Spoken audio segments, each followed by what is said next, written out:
No. They're going to have a hangover tomorrow. It keeps happening, not today. Hey, did you notice Pat White's numbers? He threw 2 incomplete passes the entire day. Okay, quickly before we go to Ohio State Northwestern for most of you, what's the dynamic of this? You talk about a different team every week. What's the dynamic? You have a different team every week, different game plan. You can't be the same emotionally. What happens in practice, etc. Sometimes you have a great win. You think it's going to be easy and you aren't right mentally. There's just so many different things happen. That's why I say different team every week, Mark, and you know as a player. Absolutely, you got to bring your A game every week. We'll see if Ohio State is bringing its A game against Northwestern. Most of you going to see that game. Others will see Penn State and Michigan. ESPN ABC has both games covered. Welcome to Tailgate Week, presented by Kingsford. Well, what an anniversary day it is. Game number 500 in this famed old Ohio Stadium, sitting on the banks of the Olentangy River. And out of the tunnel, here come the Ohio State Buckeyes.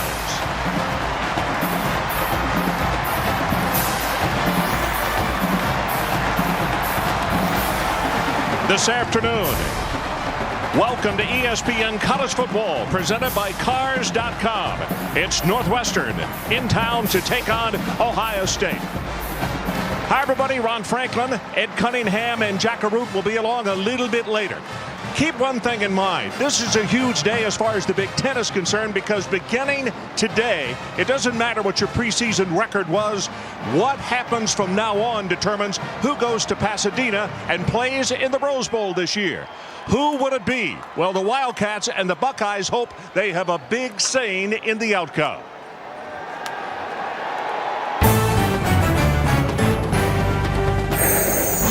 ESPN's College Football, brought to you by the Dow Chemical Company, finding the bond between chemistry and humanity. ESPN Game Plan. See the most college football every Saturday. To order, call your pay-per-view provider. And beautiful, durable Valspar paint. Valspar, the beauty goes on.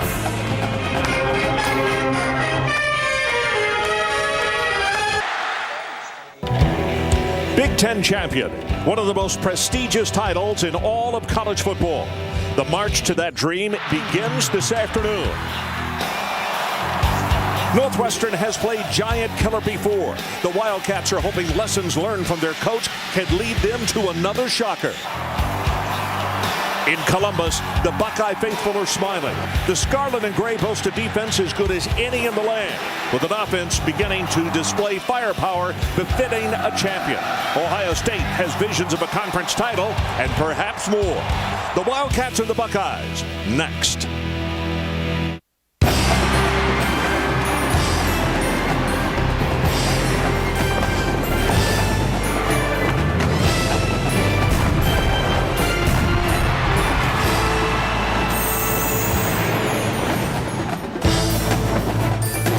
Welcome to ESPN College Football, presented by Cars.com.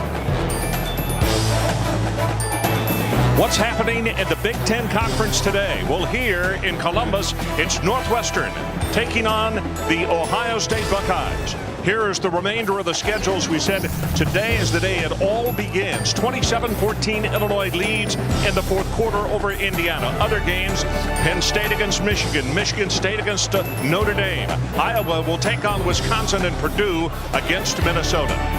Hello once again, everybody. Ron Franklin, and being joined now by Ed Cunningham. Last week we were in Seattle with the Buckeyes. We talked about defense first. I want to talk about offense today, because a young man by the name of Beanie Wells truly got our respect and our attention. And it was funny, the coaches, Ron, when we talked to him yesterday, were waiting for this type of breakout performance. Very, very powerful man at 235 pounds. Very fast when he gets in the open field, but he had a bum ankle in camp. He's finally running with some patience, and that's exactly what this offense needed. As far as Northwestern is concerned, they're all waiting on a medical report. Tyrell Sutton has had a bum ankle. What's the situation, Ed? It sounds like he's not going to play, Ron. We watched Sutton the entire warm-ups. He did not do much. We just got word that he will not play. So now it falls on the shoulders of junior quarterback C.J. Bechet. Last week against Duke, Bechet threw 2 early interceptions that led to the loss. He has a tendency to fall away from the rush. He cannot do that against Ohio State. And here's another key for Bechet. A very good athlete. If protection breaks down, he's got to pull it down and run, because he's got the speed to pick up first downs. Well, the weather for today, what an outstanding day for an anniversary and also for a league opener. 85 degrees, unseasonably warm with fall right here on us. Sunny is the forecast, humidity only 44%. Northwestern has won the toss and they have deferred, so it'll be Ohio State who will receive to open the ball game. Stephen Demos has the ball teed up. Ray Small and Maurice Wells, the two deep men for the Buckeyes of Ohio State.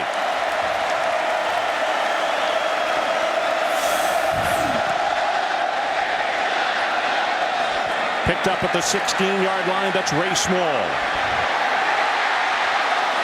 Stopped at the 37-yard line. Let's go to the sideline. The third man on our broadcast team. Here's Jack Arute. Hey, Ron, let's face it. A lot of the pundits have said that this is a mismatch today in the Big Ten opener, but don't tell the Buckeyes coaches or players that. All week long, all they reminisced about, and some of the players do remember it firsthand, was 2004, where going undefeated in the first 3 games, hot off a big road victory. They went up to play Northwestern, and guess what? They spit the bit and lost. 2004, and memories of it is all that the Ohio State Buckeyes have been thinking about leading up to this game. All right, Jack, you got a great seat down there, and it's dry today. We'll look forward to hearing from you a lot. So let's take a look at the starters on offense for the Ohio State Buckeyes. Here's Joe, the Animal Laurinaitis. If you're talking speed and you're talking velocity, you got to be talking Ohio State offense. Todd Beckman, the general out there, the QB. You got man-child, Beanie Wells. He will run you over. And the best receivers in college football. But the guys who open up those huge holes, you got Alex Boone, you got Kirk Barton. They will pancake you. And take that. What a rush. Ray Small on the reverse. Ball is lost on the ground, and then they scramble for it at the 43-yard line. The starting lineups, and we appreciate Joe Laurinaitis helping us out today. Brought to you by Best Buy. Let's take a look at that last play where right in front of the head coach, they almost turned the football over. Ray Small getting a lot of time. He'll play a lot today. Dane Sensenberger out with a concussion. Carried that ball too far away from his body, and reminiscent of Akron a few weeks ago in this building when Ohio State had 5 turnovers. Right. And luckily, Steve Raring, the left guard, hustling downfield, I believe he's the one who came up with it. It was Deontay Battle who knocked the ball free.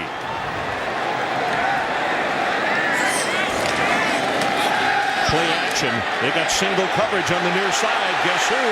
Robisky. Touchdown, Ohio State. 42 yards.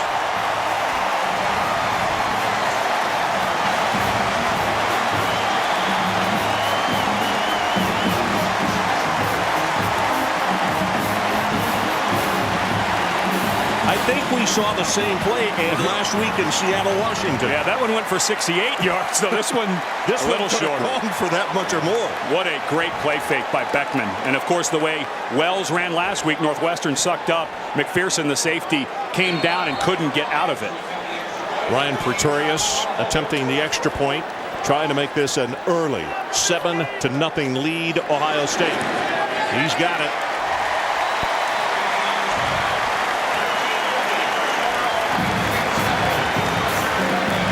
So Robisky, in case you missed that game last week in Seattle, same play.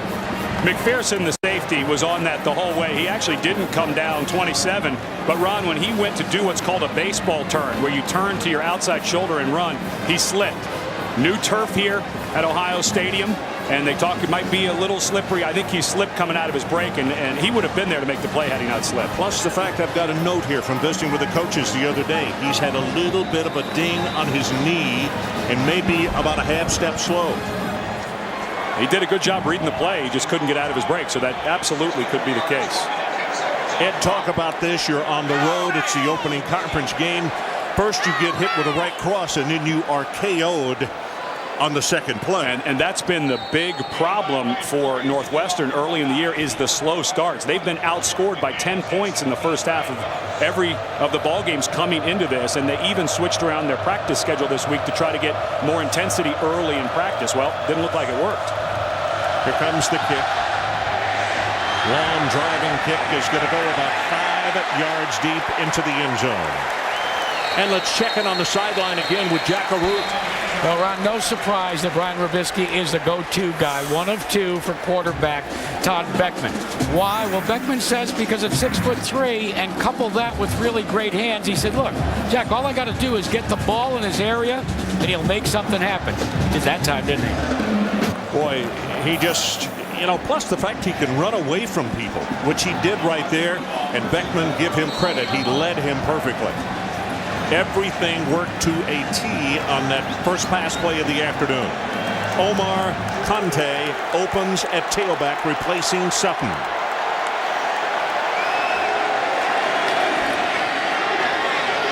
They go to the air on first down, and it is incomplete. Now let's take a look at our Best Buy starting lineups for the Wildcats of Northwestern. Of course, C.J. Boucher starts at quarterback. As we mentioned, Conte is the tailback, and 4 wideouts: Peterman, Ward, Lane, and Jones. Up front in the offensive line, it all begins with the senior in the middle, Trevor Reese. He gets him set. He's an outstanding performer, a captain on this ball club. It's Mitchell, the tight end, in motion. And they throw to him, and it's going to be a gain of just a couple.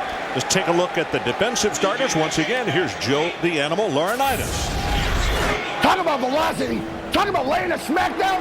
You got to be talking Ohio State defense. The D-line is where it starts. The man on the end, Vernon Goldstein. The freak. Then you got my favorite, the 3 best linebackers in the country. Headed by who else? My son, James Laurinaitis. Then the 4 best D-backs in the nation, maybe ever, right here at Ohio State. James, Mama Jessica, say hello. Go Bucks! Well, Joe, they took your advice. Knocked down for a loss, and guess who? James Laurinaitis. We could not have choreographed this any better. On 3rd down and long, his son, who Mom and the sister said tell hello, is the guy who's in the backfield. He had an outstanding game last week with 2 interceptions and also had a sack in that ball game. Such an instinctual player. He trusts his eyes. He's worked on his speed. Maybe not quite the speed of an A.J. Hawk, of course, one of the greatest linebackers ever here at Ohio State, but boy, he really trusts his eyes and goes after it. This is Demas. He's a left footer, and it's an end over end, and that thing came out of bounds very, very early. As the official runs up the sideline, it's going to be out of bounds at the 36-yard line of Northwestern. Let's take a timeout after that 18-yard punt. And as we go to break, let's take one more look at that Ohio State touchdown, second play of the afternoon. This is Robisky on the receiving end of this Beckman pass.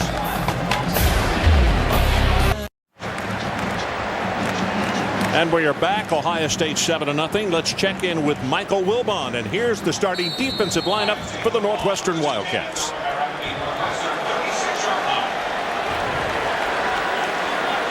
After this play, we will see Michael. Beanie Wells gets the pitch. 35, pushed out of bounds at the 29. Sherrick McManus is there to make the tackle, and Brian Hartline with an outstanding block on the play.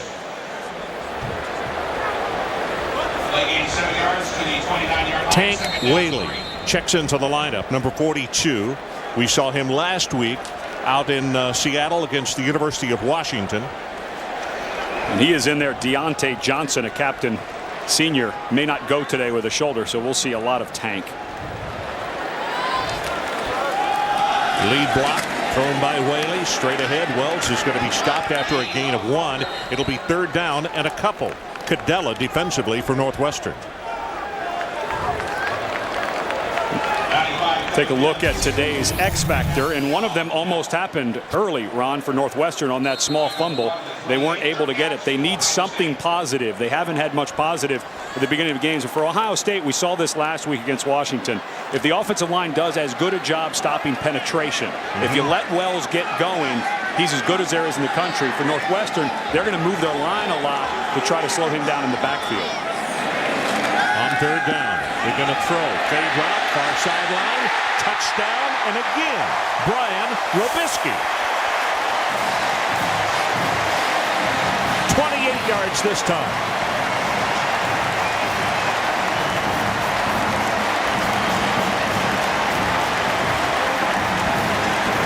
Well, there was a three-way competition for quarterback between Beckman, Schoenhoff, and Hinton that went all the way into 10 days of camp. And one of the big reasons that Beckman won it is how well he throws the deep ball. Now, Robisky was wide open. He'd run right by Battle. But he just puts the ball right on the money. And if you have a guy like Robisky who just has that knack of getting by guys, you better have a QB who can put it up there for him. Pretorius up and through with the extra point. So we'll take a timeout. 11:31 left in this opening quarter. Already, Ohio State 14 and Northwestern nothing. And it's been the combination of Beckman and Robisky that have been devastating.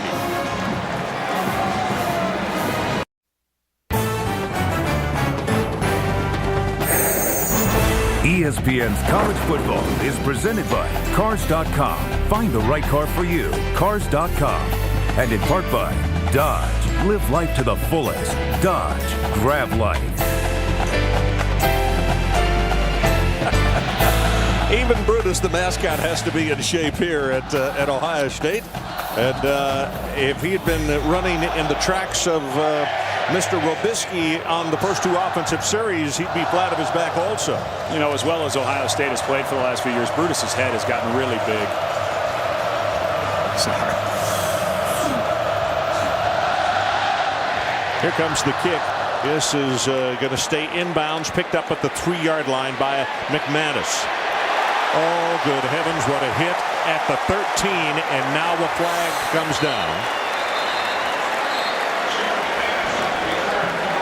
O'Neal is the man who came up with the big hit. And that was a head-high tackle. Ball at the 13.5-yard line, and the officials discuss what the marker was about. Illegal block in the back. Number 42 of the receiving team. Half the distance to the goal from the end of the run. First down. So the penalty puts it back to the 7-yard line. And now for Pat Fitzgerald in his second year as a head coach. He's going to find out a lot about his squad right now. They, of course, lost to Duke last week, letting Duke get off the 22-game skid that they were on, the longest of the nation.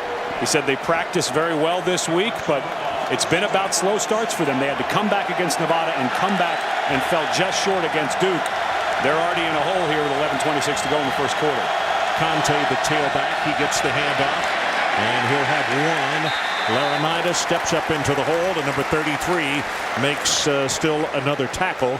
And we're very early in this ball game. He had a sack on the first series of the day. And we were talking to Pat Fitzgerald about this week in practice, and he moved all of their high-speed, high-tempo drills, the blitz pickup, the inside run drill, to the beginning of practice just to see if they could get something going. But boy, Ohio State has come out on fire. And listen, it's that fumble they didn't recover, Ron. That's right. You make that play. Yeah. Battle, and the thing is, they would have had field position with it inside, just inside the 45-yard line. Here, obviously, they're a little bit strapped as far as what they can do, and they get a delay of game. Whoa. And half the distance to the goal remains. Second down. Let's go down to the sideline and check in with Jack Abreu. Jack? Well, that delay of game may have been on account of the tailback that didn't think he was going to play today. Conte just did not line up where he was supposed to run, and the quarterback had to come over and actually show him the place. That took approximately 4 extra seconds. Whew. Not very comforting when you have to tell the back after you call the play in the huddle. Play action this time. Hit made as soon as the ball is caught, and it's Washington who sends Peterman to the turf immediately. Washington, just a sophomore, of course, playing opposite Malcolm Jenkins, who was first team All Big Ten last week, and talking to Jim Haycock, the defensive coordinator. Very, very quietly, Donald Washington had a great game up in Seattle last weekend. And he's one of those youngsters that has to come along if they want to contend for bigger things. And what did his head coach tell us earlier last week? He said a guy who flies under the radar, but I'm really glad he's a Buckeye, is the man you're talking about, Donald Washington. Third down, they need to take it out to the 17 to keep this drive going. They go with the running play. A little bit of space for Roberson. And he will take it out across the 10. And it'll give them space to punt now, which they would not have had the line of scrimmage they just went from been maintained. Well, Tyrell Sutton, it's such a big deal that he is not able to play, Ron. He gives this offense that dynamic speed out of the backfield that the spread has to have. You see it with Steve Slayton, guys like that play in this spread type offense, and when they're missing him against this type of defense, it's going to be tough sledding. First punt was only 18 yards. Here's the left footer on the run, hits that line drive, caught immediately at the 47 by Small. Small will take it to the Northwestern 31-yard line. And Reese Davis, let's check back in the studio with you. Ron, we've been watching Ball State, Nebraska all day. 40-35 Ball State. Inside 3.5 to go. Sam Keller, Maurice Purify. Nebraska goes up by 1. Ball State dropped a wide open touchdown pass a couple of plays before Jake Hogue goes wide left from 55 yards out, and Nebraska escapes 41-40. A little ugly, but Nebraska's better off than Louisville. Gave up 38 points to Syracuse, and now the Cardinals, who lost to Kentucky last week, have dumped 2 in a row. Okay, Reese, thanks so much. Seems like all of those scores today have been wows. As a nice defensive play to knock down the pass, Sherrick McManus got out there. Maurice Wells in the ballgame at tailback. The interesting thing about Louisville, everybody has talked about their offense. They shouldn't introduce a defense because they don't have one right now. Goes back to Middle Tennessee State in a game that went back and forth and back and forth. And the national picture, when you the guy to start talking about top teams, you say, okay, USC went in there and blew out Nebraska last week. Well, if they're struggling against Ball State, how good is that win? So there's still a lot of things to figure out here at the top. This is Wells. He's going to be hit after a 1-yard gain. It'll be 3rd down and 9 for the Buckeyes. Well, and we talked about Tyrell Sutton not going for Northwestern. Brandon Sane, the fantastic true freshman running back who had 88 yards last week against Washington. Of course, that long touchdown run on the last play of the game. He had arthroscopic knee surgery on Thursday, and they think about 2 to 3 weeks. Coach Tressel said we didn't even know it happened in the game. He didn't feel it. It just got worse and worse during the week, and that's a guy, as they get in the meat of the Big Ten, they'll need a 10-3, 800-meter guy. He's got great speed. Well, he was impressive last week, but on the shelf with surgery. Pass caught, diving across the middle, Hartline. And I mean, when they need a Hartline, if you will allow it, he is the guy who does it for them. Well, if you think of all the guys that they lost in the draft, a couple of first-round receivers, and Robisky and Hartline were just in there working their tails off as backups last year. Of course, Robisky had the big game against Michigan, but Hartline became a fan favorite, Ron, because of how he covered kicks. He'd lay out. They won't let him do it this year because they have to have him healthy on offense, but it's not like they were devoid of talent when Gonzalez and Ginn left for the NFL. A little reverse action play. Wells, stiff arm. He'll take it, I believe, yes, for a first down. 1st and goal at the 3-yard line. Reggie McPherson finally made the stop.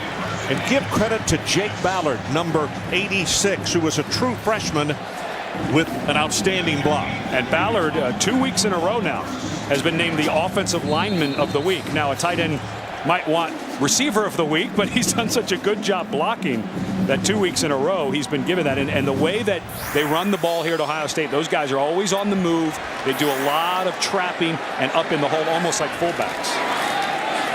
Counter tray. Wells dives in.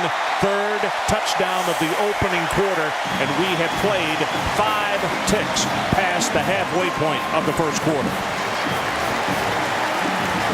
Rory Nickel with a good block this time. So the tight end's getting a workout, but they're doing their job and putting Northwestern players on their backside. And the strength of Northwestern's defense coming into the season was their defensive line. And Jim Tressel and Jim Bowman have his offensive coordinator been looking for some consistency of their offensive line as well as at quarterback. They got it last week at Washington, and it's carried right into. I wonder if it's the purple. Maybe they just don't like purple for some reason. Take one more look at it. See the counter action. Boy, and again, what an excellent job by Jake Ballard. Excuse me, that's Roy Nickel. Yeah, that's the guy that I was Rory just Nickel. mentioning. Yeah, he came up inside.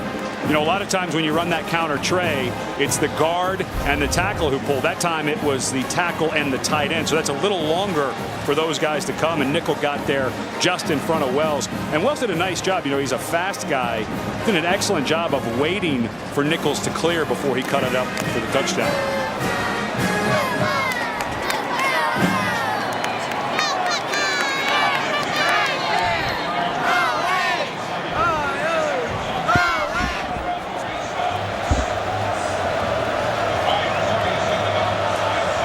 Pretorius prepares to kick it off. 21-0, Ohio State. 7:25 to play, opening quarter. This one from the goal line, McManus.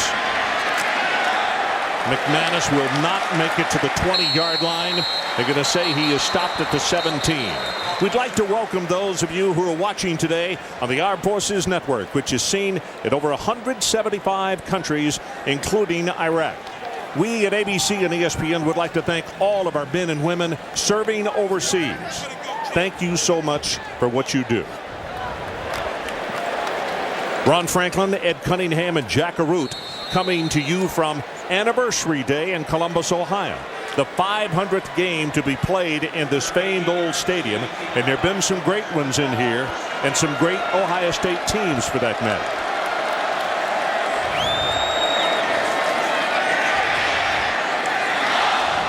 In and out of the hands of Conte. Let's go down to Jack Arute. Jack? Well, that AFN mission, it touches very close to home for a lot of people in football. The armed service is filled with a lot of different people. Take, for example, TCU head coach Gary Patterson. His son Josh is a tank driver in the Army's 4th Infantry. And Gary, with mixed emotions, told us earlier this month that his son is set to deploy for a 15th-month tour in Iraq this December. Makes football season more meaningful, doesn't it, boys? Yes, and it also tells you what the important things in life are, right? Swing pass comes out to Peterman. And Peterman will have it up close to the 24-yard line. And that's Spittler defensively for the Buckeyes. Spittler is a young guy that we don't get to call his name much because he plays behind number 33, James Laurinaitis. C.J. Bechet has just passed Otto Graham in all-time passing yardage at Northwestern. Of course, Otto Graham in the college and professional football halls of fame. He's looking at a 3rd down. They need to take it to the 28-yard line. Northwestern looking for their initial first down of the afternoon. Bechet drills the pass. He is close. And from where they've marked it, I think they're going to hold on to the football. Rashid Ward on the receiving end at the 28-yard line.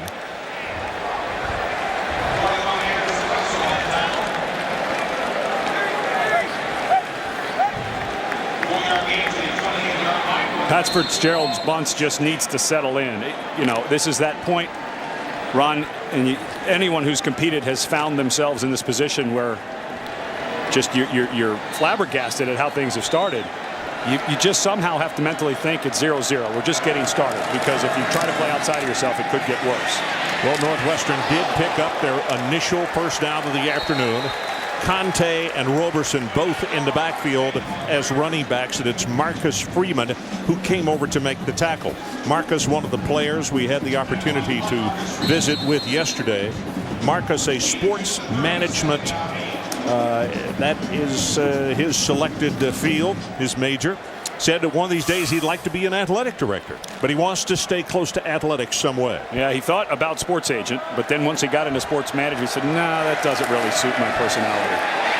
Bechet, backside pressure, ball is loose, picked up by Ohio State, and the big defensive end, Golston, is going to rumble into the end zone. Touchdown, Buckeyes. And it was Anderson Russell, the free safety, who made the hit and caused the turnover.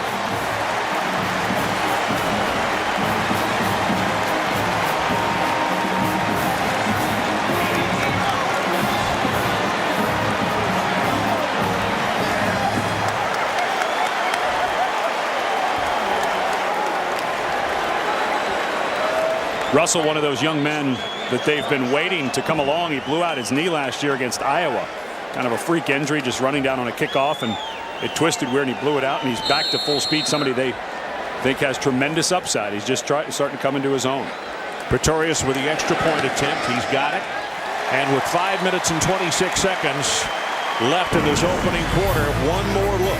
Vernon Goldston will pick up the ball after the hit by Russell, and he takes it in for the touch.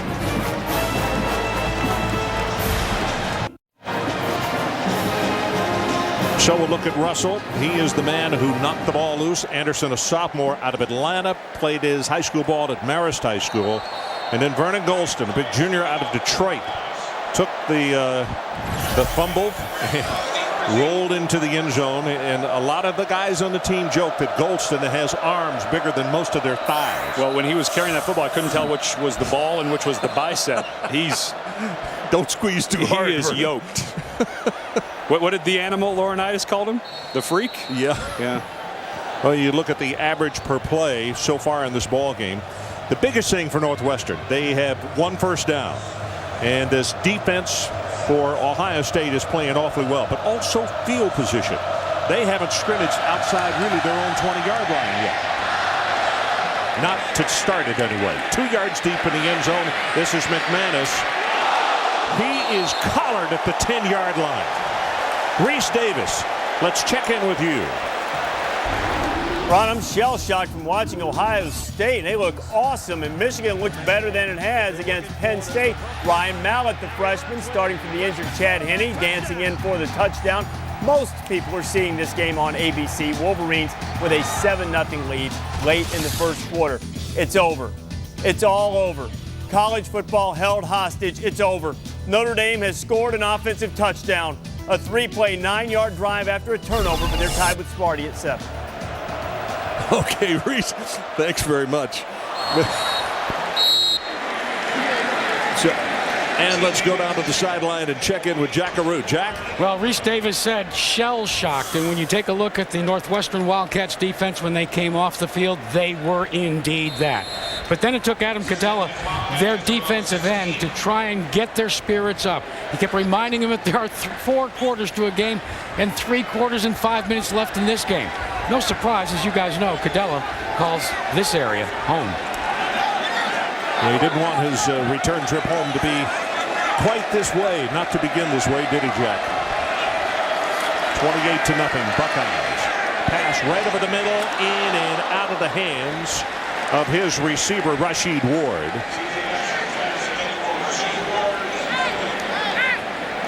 And speaking of Michigan, after an 0-2 start in 1998, here's a field goal, 1 of 4 by Notre Dame's Reggie Ho. Then Michigan goes 0-2 when Miami's Carlos Huerta hit a game-winning 29-yard field goal with 43 seconds left. But Bo Schembechler went on to have patience and celebrate his second Rose Bowl victory, 22-14 over USC. So when I said it all begins today, that's the truth. Yeah, of course, Ohio State fans don't want to hear that. But I think by the end of the season, Michigan's going to be a whole lot better than people think they are. We're going to get a pass interference here. It's going to go against Malcolm Jenkins. And with this is going to be the best new starting position for Northwestern in the afternoon, which means, obviously, it can open things up a little bit more. Number 2, defense, 15-yard penalty from the previous spot, automatic, first down.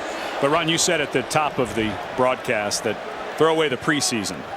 Listen, only 2 teams are going to be left at the end to play for it all. So there's a lot of teams that are going to be playing. And I'm not saying one's not going to come out of the Big Ten. If Ohio State keeps playing the way they're playing, they may survive the Big Ten and come out of here undefeated and be able to play for the big one again. But how big of a deal is it in this part of the country to be able to go play in the Rose Bowl? So if you look at Michigan, listen, the bad game against Appalachian State, they get blown out by Oregon, playing Penn State, nip and tuck early in that game.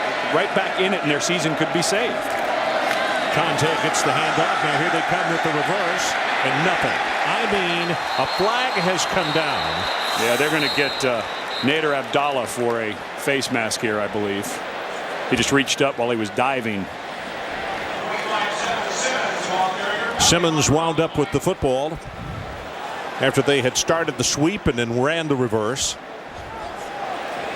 You know, Ron, Tyrell Sutton practiced all week and was really expected to play. The Ohio State coaches, there's that Valley got it up there. It's 5-yard variety, but they expected Sutton to go. And you know, when we saw him with no pads on, and when he got the decision, he just looked so deflated. And I wonder if the entire team was not deflated. That's a good question. This is their best player. He's 2 years in a row over 1,000 yards rushing. He gives them such a great element. Talk about coming home. He was Mr. Ohio in football back in 2004 out of Akron. This is a very emotional deal that this kid could not play today, and I'm not so sure it didn't infiltrate the entire locker room. Straight ahead with the running play, and I mean, Roberson will have absolutely nothing. Let's go down to Jackaroo, who has been watching Sutton on the sideline. And I think you guys may have hit upon something, because all of his teammates at one point or another early on in this game have kind of gone up, had a little hush-hush conversation with him, and yet Sutton has really spent a lot of time by himself.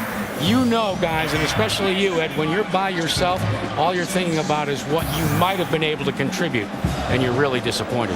And you know, Jack, while you were talking, his numbers went up, and for people that are not familiar with Tyrell, he's not just a good back, he's a really good back. Over 1,000 yards his freshman and sophomore years.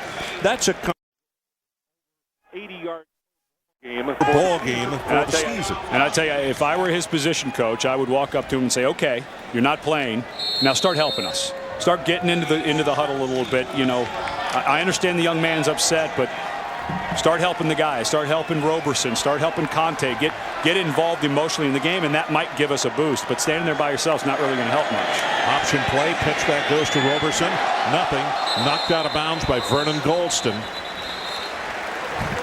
Again, we talked about this last week in the game up in Seattle against the University of Washington, who has some really good team speed. But anytime you go parallel to the line of scrimmage, Fumble, and the clock will run. There was a forward fumble, so they brought it back to the spot. anytime you try to go parallel to the line of scrimmage and tarry with your play, so to speak, their speed is, they're going to put you out. And combine that speed with the all-out effort they constantly play with. And you talk to the coaches, Jim Haycock, the defense coordinator, this bunch really, really plays hard. Laurinaitis coming on the blitz. They get the pass away, and it is recovered. They'll say incomplete, but just to make sure, it was Rose who was coming with pressure that time. Rob, a sophomore out of Cleveland, Glenville. And there are a lot of players who come out of that high school. Ted Ginn Jr.'s father is the coach there, and Glenville has a lot of alumnus on this team. Well, Rob Rose, Jim Haycock, who is the defense coordinator and defensive line coach, stepping up. Cameron Hayward, another guy that they have to rely on because they lost Lawrence Wilson, who they expect great things out of. He'll probably be back around the Wisconsin game, week 7, 8, somewhere in there. He has a broken leg, but these young guys have really stepped up. Blitz again. Ball is intercepted at the 42-yard line, and that's Chikwa. Chimde Chikwa will come down with the ball, and he'll take it across midfield. And Ohio State has scrimmaged virtually every down of this ball game in Northwestern territory. Well, and Jim Haycock comes with a zone blitz. He said he was going to do this a lot. Watch as they back out. Laurinaitis is going to come right in the middle, and it's very confusing. The left guard and the running back, again, go back to Tyrell Sutton practicing all week. That time, Conte and Crum, the left guard, miscommunicated on who they were going to pick up. Well, you better pick up number 33. If there's one guy when he's coming that you may want to put a hat on, it's Laurinaitis. And that is exactly why the interception is thrown. Bichet lofted it a little bit as he got hit right in the chin. So from the 48-yard line of Northwestern, play action. Going to go long over the top, and Robisky almost had his third touchdown, and it's taken away with an interception by McManus. So a turnover against the Buckeyes as Ohio State tries to go on top and get a home run on first down. Well, they talked about Beckman holding on to the ball a little too long. If there's one thing he has, that ball's got to be going right now, Ron. And he waited and waited and waited, and an excellent play there. What a great play. Yeah, absolutely excellent play on the ball. By McManus, who is their best fluid defensive back, but that ball was just thrown entirely too late. And he let the other receiver get in there and bring the safety over as well. Beckman's got to throw that ball sooner. McManus is out of Peoria, and the coaches said it's not a knock But we're trying to get him to do more read and react instead of thinking too much. And boy, he read and reacted there. Boucher drills it in and out of the hands of Peterman. Cameron Hayward with the rush. You know, going back to McManus, he had such a great year last year, and he just kind of did it because he was flying around and using his athleticism, and they wanted to work on his technique and get him better. And you're exactly right. They said that he got in his head. And one of the greatest coaching axioms is if you think, you stink. And that's what happens. These young guys, he'll get his technique down and he'll get better. But you can see right there, he's a tremendous athlete. That was a great play on not a bad thrown ball, but a late ball. Conte, I beg your pardon. Stevens gets the pass and is going to be tackled at around the 5-yard line. Last week, Nick Saban led the Crimson Tide to a dramatic last-second victory in his first big game at Alabama. This week, he looks to make it 2 in a row as they host the Georgia Bulldogs, who need a win to stay alive in that Eastern Division race. College football primetime, part of Tailgate Week, presented by Kingsford on ESPN, 7:45 Eastern. Third down, Northwestern. They need to take it out to the 12-yard line or have to punt it away. Draw play. Big opening up the middle, and there's your second first down of the afternoon. Nice job of blocking the running play. Their longest of the day. Conte will take it out to the 15-yard line. Going back to Alabama, I thought Nick Saban made a really great hire when he picked up Major Applewhite. Young man out of University of Texas fame, of course, as a quarterback, but had worked his way up the ranks, was the offensive coordinator for only 1 year at Rice. When Todd Graham left to go to Tulsa, Nick Saban scooped up Major Applewhite, and he said it this morning with the guys on game day that he's young, but he's an outstanding play caller. He really is. Straight ahead this time it is Conte. Woodsum, who is one of their guys who plays fullback, tight end. They split them. They line up behind the offense at times. Then they also will run them wing or slot. So they're all over the place. It was Woodsum who caught that pass just inside the 10-yard line. 44. Well, and you get a turnover. Talked about one of the X factors getting a turnover earlier. They missed recovering a fumble on Ohio State's first drive, but now getting a little momentum off the McManus interception. Woodsum on the bench, getting the breather right now. Second down, pressured again, backside, and that is Goldston.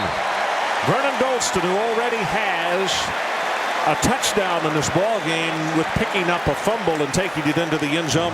That is the third time, and we're still in the first quarter, that Ohio State has gotten to Boucher.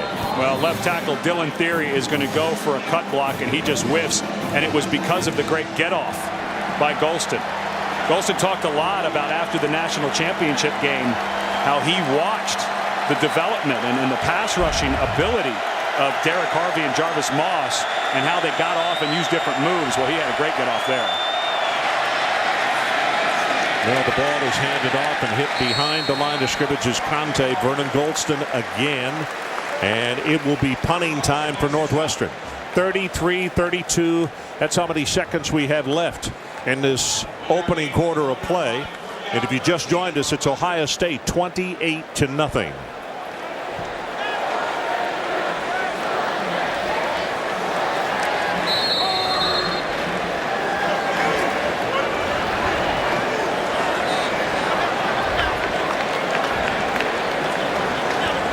Yeah, they're going to let this thing run all the way down. So we are headed toward the second quarter of play. And Northwestern trying to regroup.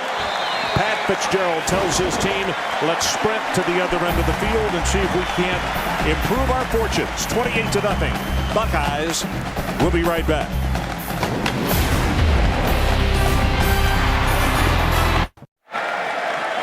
And we are back at Ohio Stadium. Stephen Demos, a redshirt freshman out of Scottsdale, Arizona, stands 2 yards deep in the end zone. Left footer. And here's his boot. Wobbly spiral. Better coverage kick this time. No fair catches made from the 48. Small. And Small will take it inside the 40-yard line. And let's check in with Reese Davis. Reese? All right, Ron, check in on LSU and South Carolina. Gamecocks got an early touchdown, but the Bayou Bengals go to Trendon Holiday. You know, this guy qualified for the Track World Championships and skipped them to play football. He sprints 33 yards to the house. LSU 7-7 with South Carolina after 1. Boy, Florida got a scare from Ed Orgeron's Ole Miss Rebels, but they hang on 30-24. The numbers Tebow put up again, over 400 yards of offense for the fine Gator quarterback. They were very good on third down as well. Okay, Reese, you know, Ole Miss has played Florida and also has played LSU over the years. Very tough, no matter what the records are. But 7-7 South Carolina and LSU. And let's take a look at the block that was thrown on this play. And it's Brian Roll, number 36, who gets an earhole shot on David Orduba. Orduba's still down. Well, it was Roll who made the big hit on the kickoff. Absolutely. Yeah. So he has been a demon on special teams. He's a true freshman. So we'll take a timeout. 14:50 left until halftime. 28-0 Ohio State.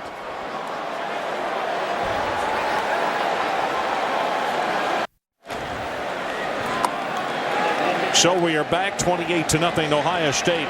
Today, Ohio State, 12 offensive plays. That's all they've had. 10 of those have been in Northwestern territory. They snapped this one from the 38-yard line. Beanie Wells back in at tailback. Has 5, has 10, breaks off a tackle. It'll be a first down for Ohio State. And from now, where they are marking him, actually they're going to say his knee is about a half-yard shy. Reggie McPherson came there to make the stop on him. Well, go back again to this offensive line. They really struggled in the first couple of ball games. They weren't in sync. They weren't playing well together. And Jim Bowman talked about how well they were playing last week. These are the number 2s that are in there now, and they are blocking equally as well, it would appear. Kerr, Browning, Moses, Smith, and Dye. Wells tries to bounce it outside on the left. Stiff arm, takes his way to the 20, maybe to the 19.5 before Brandon Smith put a stopper on him. And give credit to 77 Connor Smith, a redshirt freshman lineman out of Cincinnati, with a good block on the play. Daniel Dye, who's in there at left guard, got away with a little hiccup before the snap. He's just a tad early. It's close. But you tend to see that when the second stringers get out there. Their heart's racing a little bit. Playing in front of 103,000. It's a little different than you can understand that. Pass for the end zone. Touchdown, Robisky.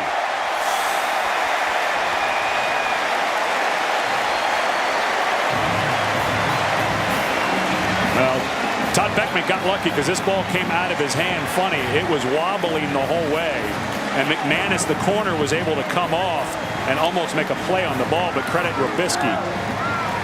Folks, that's his 3rd touchdown of the afternoon, and we've only played 15 minutes and 58 seconds of this ball game. And Robisky's slugging percentage is pretty good too. 3 receptions, 3 touchdowns.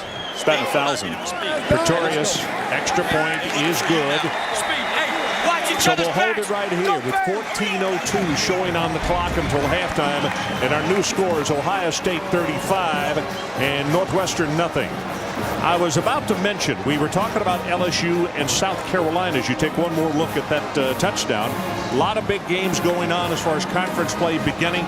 Keep one thing in mind.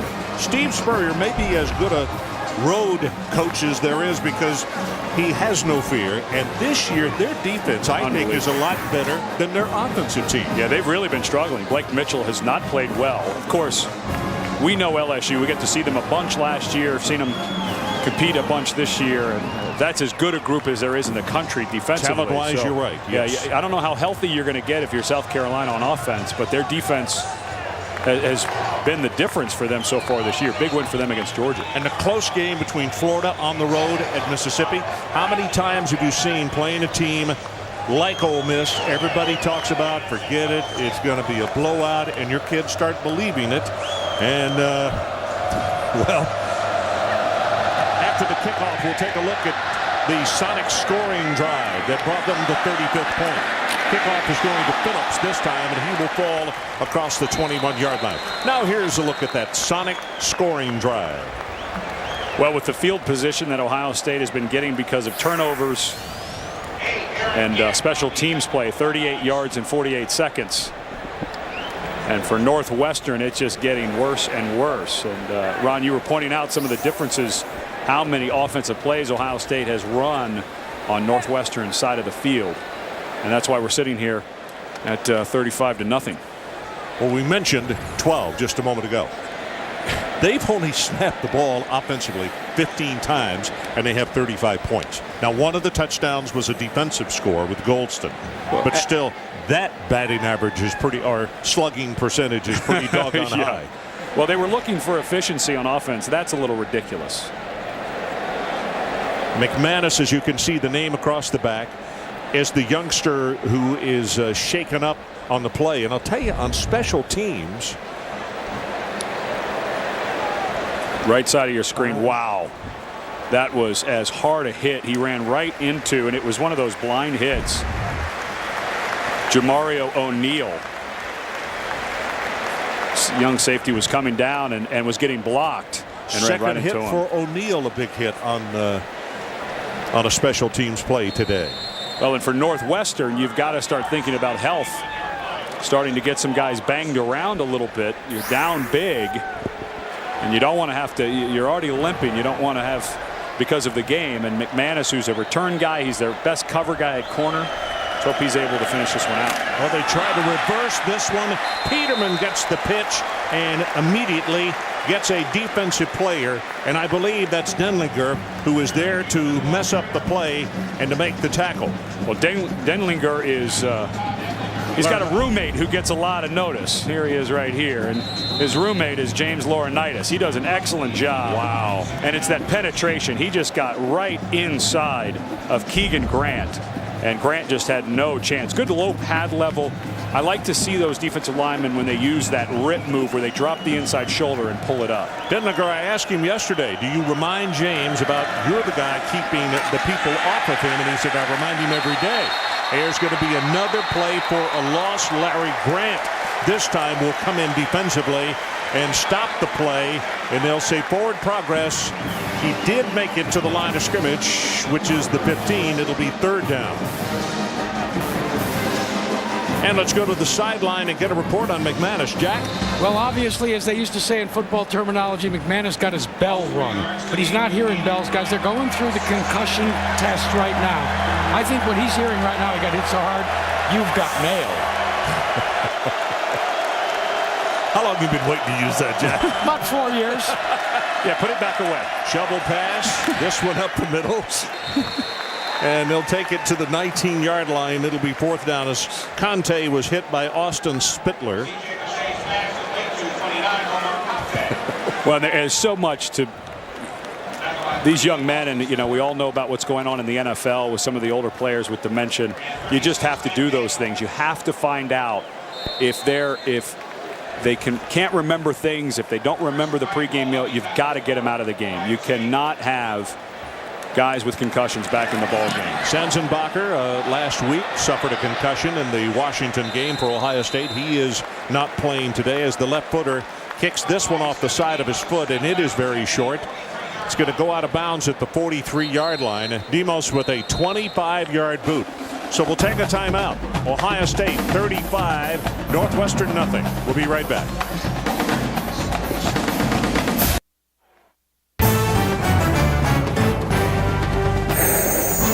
ESPN's College Football, brought to you by Hyundai. Now there are more reasons to check out a new Hyundai. Visit HyundaiUSA.com. And Sonic, it's not just good, it's Sonic good.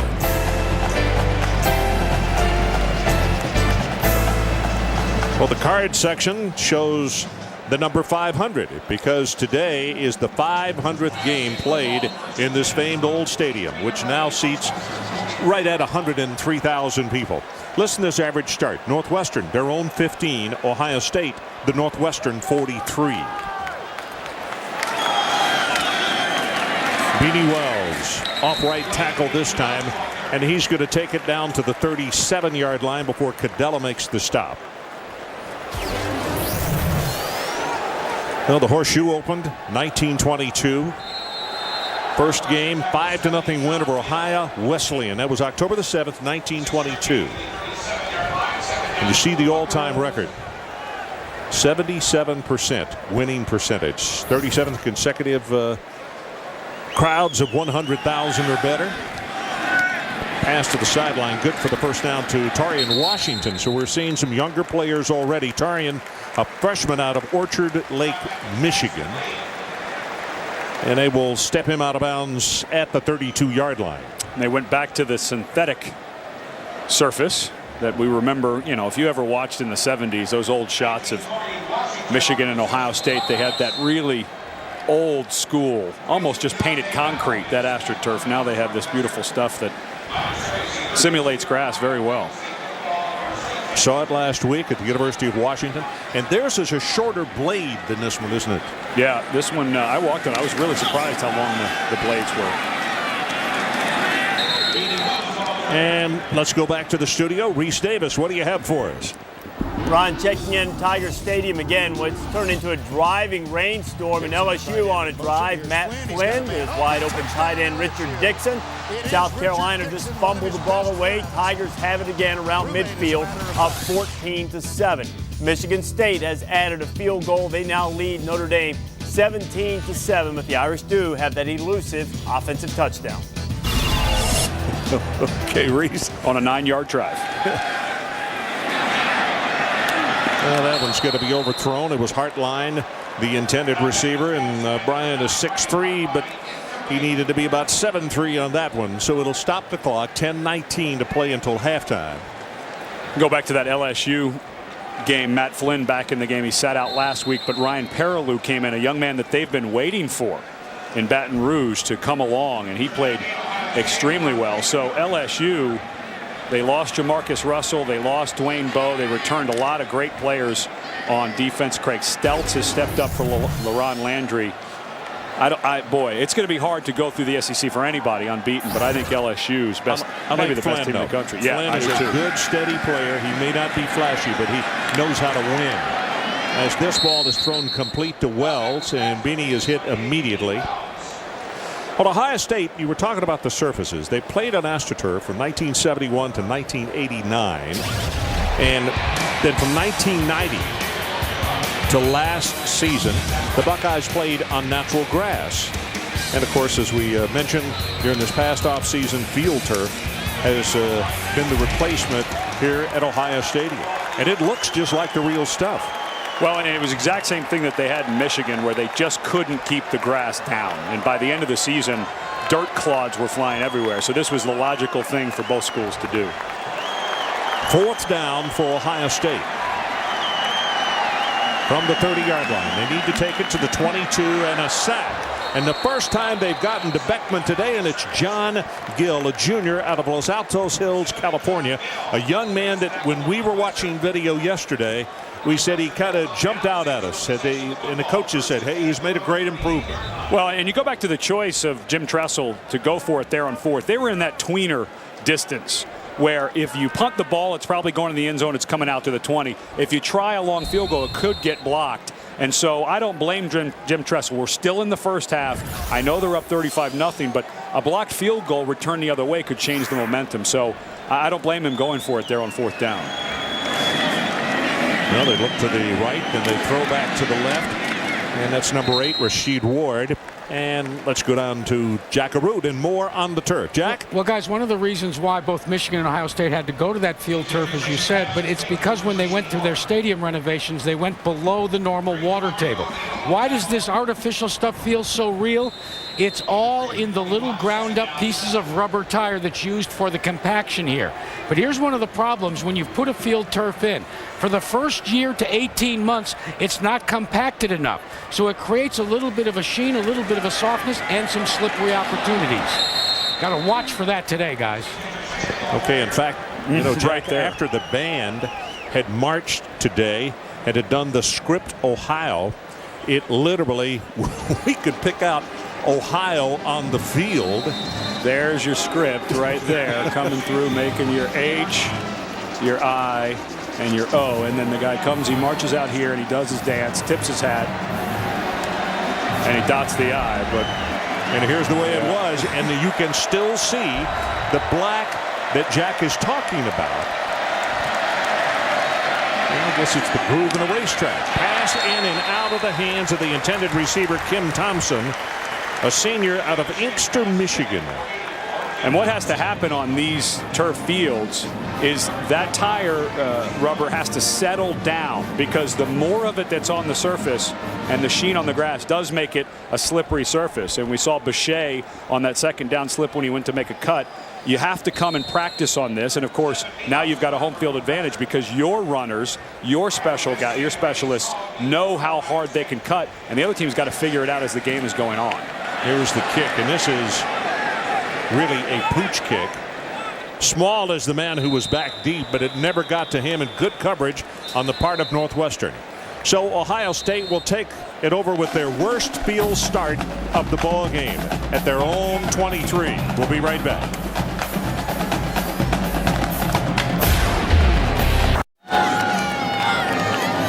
So we are back at Ohio Stadium, the 500th game to be played here in Columbus at this stadium. This is Ohio State's 22nd offensive play of the game and only the third snap from their end of the field in their worst starting position of the day. Wells has 8, maybe 9. Brandon Smith and Adam Cadella combining for the stop for Northwestern.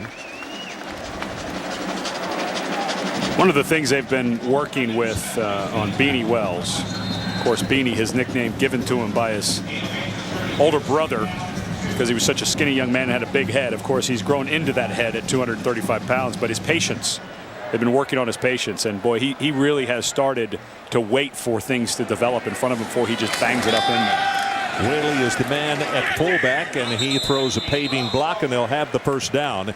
Tank, it's Tyler Whaley, but they call him Tank.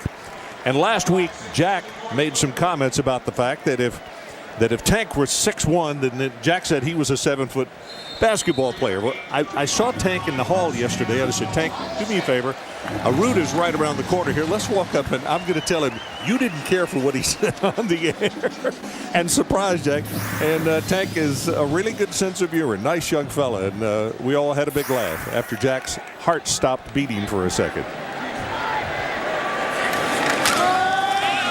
Draw play, has 5, has 10. And Jack has a retort equal time, of course. Well, I did check Tank out, though, yesterday, Ron, and I may not be a basketball player at 7 foot, but Tank and I both agreed he's not 6 foot either. You know, it was funny. It was our meeting with Jim Bowman, the offensive coordinator. Last week in Seattle, we handed him our 2 deep to make sure we had the right guys and who was going to start. And he looked down, he looked at Whaley, and he just paused at 6'1", and he just sat there with a dumbfounded look on his face and said, do they really have him listed at 6'1"? Well, this is Wells, and it's Maurice Wells hit by Mims. Kelvin Mims comes in to destroy that play, and it's going to be a negative play. So a third down for Ohio State. And you can see Pat Fitzgerald, the head coach on the sideline, who was all the way out 5 or 6 yards and trying to tell his team, hey, you know, we're not going to give up. We're not going to go to that mode, and to demonstrate to them that this is a 60-minute football game, no matter what the score is. Well, and they've got a long way to go. And, of course, last year was such a blur after the tragic passing of Randy Walker in late June. Rory Nickel, the tight end, makes the catch, and that'll be good for the Ohio State first down. But they stumbled into last year. Football was the last thing on Northwestern's mind. And, of course, Pat Fitzgerald became the youngest head coach in college football. And he said, you know, I was a linebacker coach. All I had to worry about was ISOs and power leads. That's all I had to think about. And all of a sudden, I'm the CEO. And they took a lot of time this offseason talking through situations so that when this year came, it wouldn't be a blur like it was last year. Very young staff at Northwestern. A lot of guys in their 30s and early 40s coaching under Pat Fitzgerald. And Jenny makes the tackle. David, a senior out of Humble, Texas, just north of Houston. You can see the 2017, 41 of the 101 student athletes played for Randy Walker, 19 starters. Maurice Wells continues to operate at tailback. They fake it to him, and now they throw to him on the screen. 50, 45, down to the 41, and very close to the first down. Well, now here's today's game track, presented by John Hancock. Well, as you can tell by the score, it's been all Ohio State, and early it was all Beckman to Robisky. Robisky with 3 touchdown catches already in the game. But then, as Wells follows his blocks for the touchdown, the defense got involved. Anderson Russell just an excellent job of swiping at the ball, and Vernon Golston, the defensive end, picks it up, scoops and scores. Northwestern brings the blitz, and as chance would have it, Ohio State's play went to the other side, so it's going to be a plus on the play to the 37 before McPherson comes up on that strong safety spot to make the hit. Well, and of course, we mentioned earlier in the game that Brandon Sane, the fine true freshman running back, out with arthroscopic knee surgery on Thursday. So we're going to see a lot more of Maurice Wells, and he's a good complement. He's more of the dasher, whereas Beanie Wells is more of the pounder. 9th play of the drive. It started back at the Ohio State 24. Chris Wells back in the ball game, and there he goes. 20, 15, 10, 5, touchdown, Beanie, 36 yards.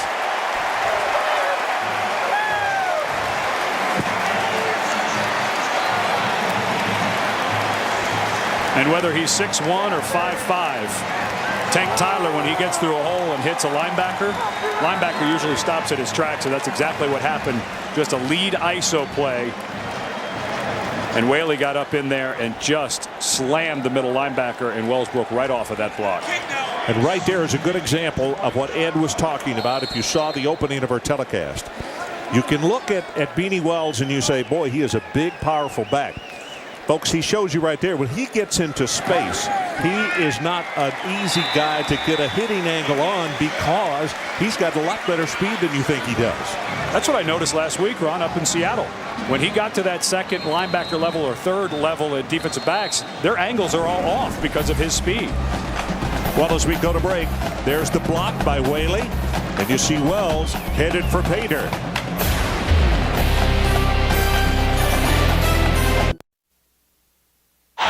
IBM presents the 25 greatest players ever. Number 24, Reggie Bush. This versatile back averaged over 200 all-purpose yards per game over his final 2 seasons. The 2005 Heisman winner shares a 34-game winning streak and 2 national titles. IBM, getting it done.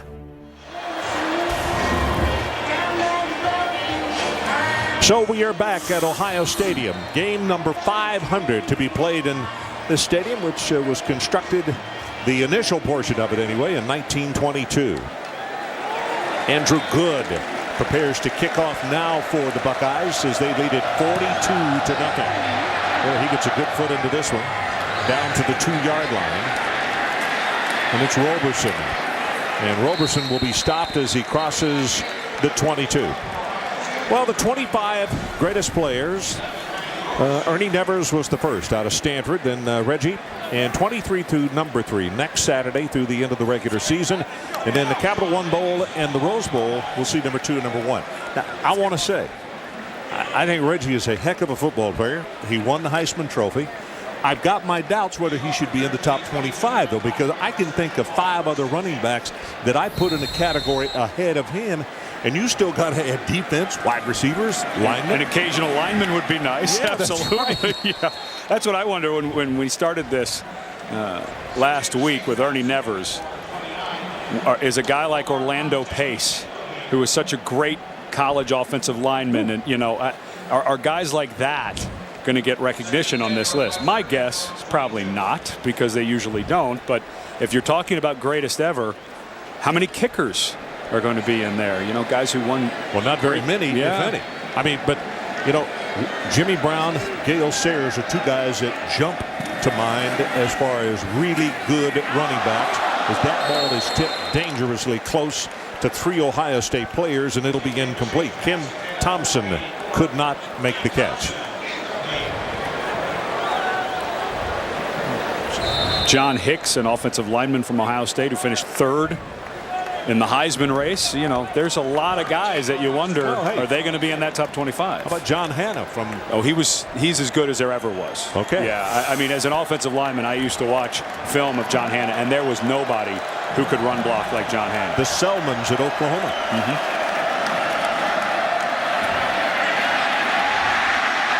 Going to be sacked at the 3-yard line. Vern is really having a big party this afternoon. Now, last week up in Seattle, we didn't call his name as many times as I thought we would. No, and the one thing he worked on a lot during the offseason is diversifying his portfolio of pass rush moves, that is. He goes to the inside, it's a stunt, and he does an excellent job of not giving up on the play. That's called an ET, where the end goes inside, tackle around, and the guard was late getting over there, Joel Belding, and nice finish of the play. Hanging spiral from the 45-yard line is Hartline. And Hartline will take it to the 46 of Northwestern. So we have 2:41 left in this opening half. Ohio State having their way at 42-0.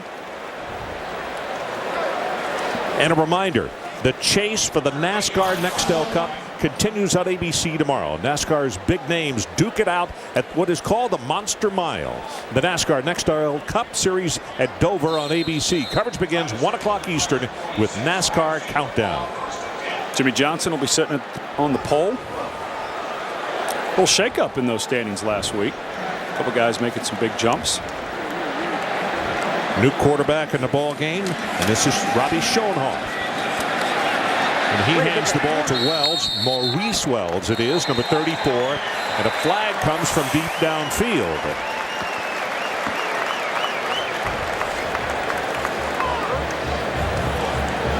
Dead ball foul, late hit out of bounds, number 22 of the defense, 15-yard penalty with an automatic, first down.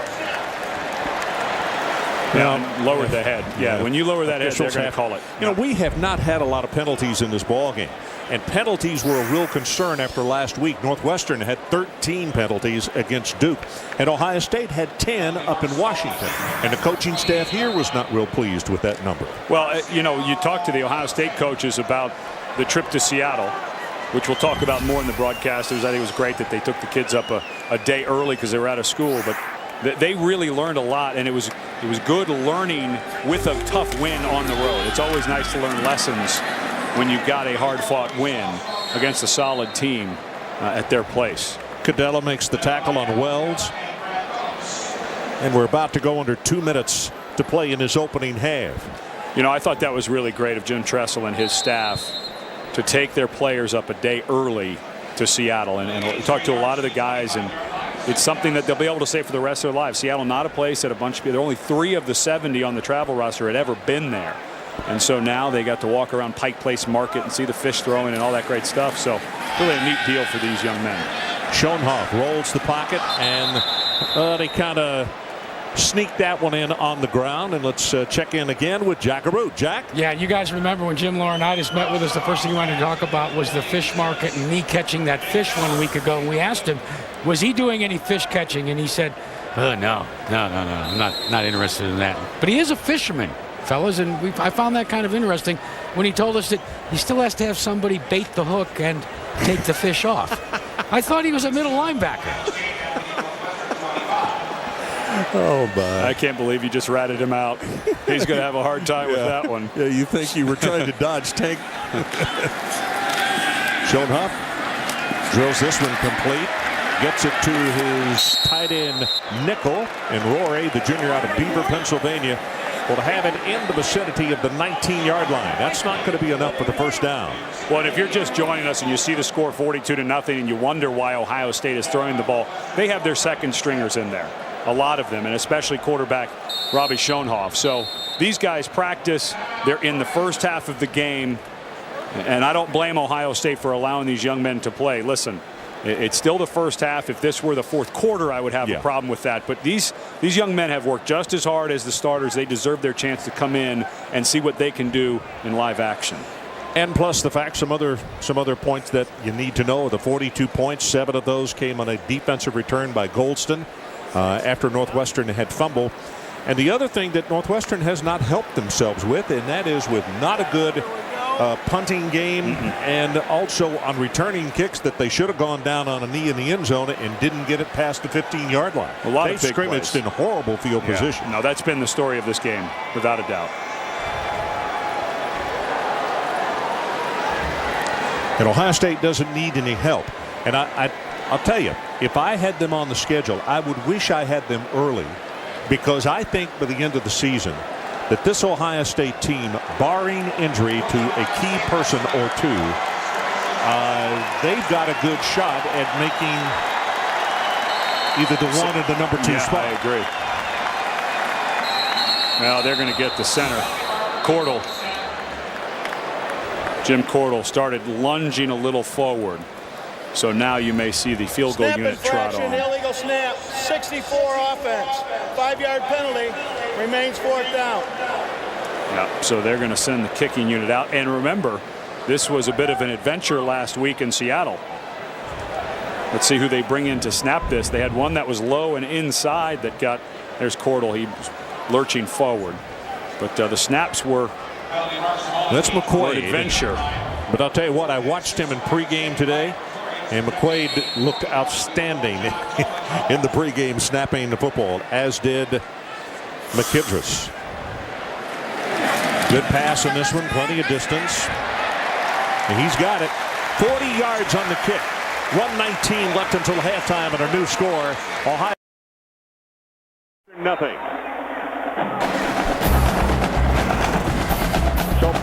So Pretorius, a 40-yard field goal.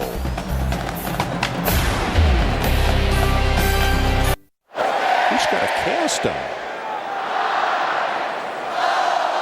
Head coach of the basketball team here at Ohio State, Thad Matta, on the left, of course. And we've just been told that he signed an extension through 2016. Wow. We've had a lot of wows here this afternoon, huh? That's called job security, I guess. Yeah, I think it is. From the 7, this is Roberson. And Roberson, nice job. Brings it out across the 30. So 1 minute 13 seconds left until halftime. Well, you were talking earlier, Ron, about if you had Ohio State on the schedule, playing them early rather than late. Here's the bad news for the Big Ten. They have one senior on their 2 deep on defense and one senior who starts on offense.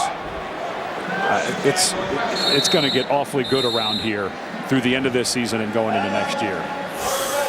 Well, Northwestern has just called a timeout. So let's go to break. 45-0. Right back in just a moment.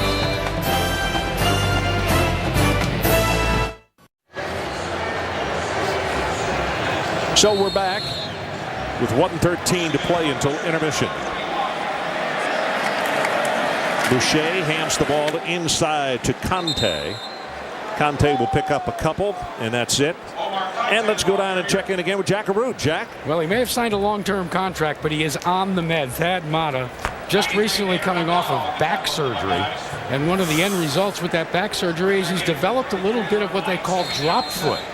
So he's got a little bit of a device on that right leg to try and alleviate some of the pain that's associated with recuperating from back surgery and trying to cure himself of that drop foot. You know what our producer said? That's what happens to your back when you have a heavy wallet. So I don't know about that. Well, flags go down everywhere. Isn't that what happened with Forrest Gump when he was a kid? He had to have braces to straighten up his back. Yeah, but as soon as he started running. 52, offense. And he didn't have a new contract. Remains Joel down. Belding is the man who moved. No, but he drank a lot of Dr. Pepper. Run, Forrest! Unfortunately, it's been run Ohio State so far. here in the first half. Yep, they have taken care of business. They really have.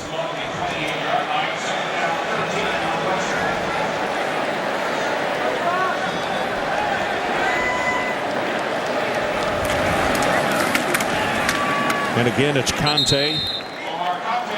Abdallah will make the tackle. That is the final play of the first half. So they head to the locker room. Huge ovation from this home-standing crowd. And let's go down to Jack Arute. All right, Coach, with the way you are up going into halftime, number one, what do you say to the guys? And number two, what do you do in terms of lineups in the second half? One thing you know for sure is Northwestern's not going to give up. That's just not the nature of their program, the nature of their kids. And, you know, we got to come out here and we got to get work. We've got to make sure we get a little more consistent. And, you know, hopefully some guys will get to play. I'm sure they will. But, you know, we have to come out and go after it. Who gets a nod at quarterback in the second half? Todd will go that first series, and then we'll see how it goes from there. Thanks, Coach. Thanks, Jeff. Okay, Jack, thanks so much. Coach, thanks for your time. So our halftime score is 45-0, Ohio State. We'll be going to the studio for our halftime report right after this message.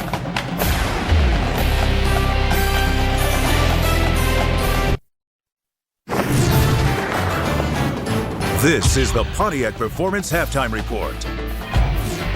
Since Northwestern last beat Ohio State in Columbus in 1971, the Buckeyes have outscored Northwestern 624-99.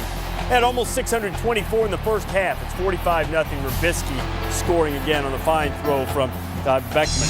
Penn State and Michigan in the big house. Michigan with a do-over, a fresh start, and trying to beat Joe Pa for the 9th straight time. Anthony Morelli, Morelli factor, put it on the ground. Chris Graham takes it for the Wolverines, and from there, Ryan Mallett shows some wheels, Mayday. And for a big guy, 6'5", 225 pounds, he's got some excellent feet. The tall guy's got to look, pump fake, pull it down, gets a nice block right there by Mike Hart, takes it into the end zone for the score. All right, so the wheels might be sort of Fred Flintstone-esque, maybe a little stone there. They get them there. They were effective, and Morelli, under some pressure, Andrew Corliss makes the catch. It would set up a Penn State field goal, 7-3 at the half. Michigan has missed a short field goal in this game. Notre Dame, Coach, they've scored a couple of offensive touchdowns, but they do trail Michigan State by 3. But they look much, much improved, particularly up front on offense. They're able to run the football. 17-14, just about to go to the half in South Bend. Glad to have you with us here at the Pontiac Performance Halftime Report.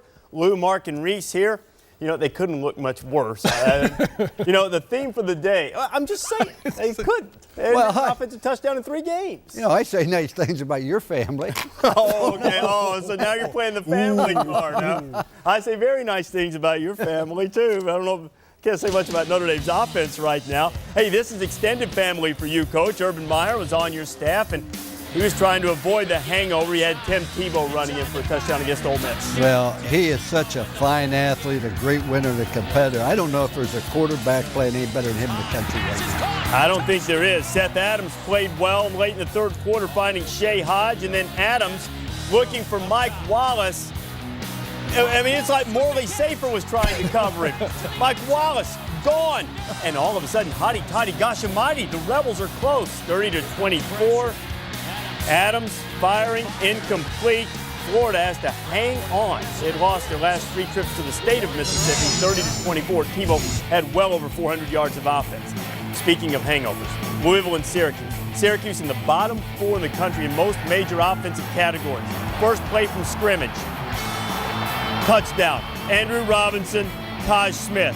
This Louisville defense is just embarrassing, Mark. They definitely are. They can't stop anybody, and when Syracuse can score on you like this, it's just amazing. Look at Todd Smith across the middle, a little quick pass, breaks the tackle there, runs through defenders. They're not wrapping up. They're not tackling. This Louisville defense is atrocious. I think Todd Smith wants a helmet sticker on that giant S helmet of his on college football final tonight. He had another touchdown there. Then Robinson to Mike Williams. 38-35, an embarrassing loss for Steve Kragthorpe after falling to Kentucky last week. Ball State and Nebraska, your eyes are not deceiving you. It's the fourth quarter, and Ball State has a 9-point lead. Nate Davis picked by Bo Rude, who's treating the guests rudely, pick 6. Now the Huskers are back in at 37-35. Beckham leading a late drive. Sam Keller, Maurice Purify. These two have a really good connection. Keller by his side during Purify's troubles in the offseason. 41-40. How close was Ball State to springing this upset? Oh, Dante Love, who caught a touchdown pass earlier in the game, just lets it go off his face mask. Ball State from 55 yards out. Hogue wasn't close, his career longer than 49. And Ball State, which has never beaten a team in the BCS Automatic Qualifying Conference, came this close to knocking off Nebraska 41-40. And one of the themes you see, Lou, we've dubbed this Hangover Saturday because teams coming off emotional games, whether they won or lost,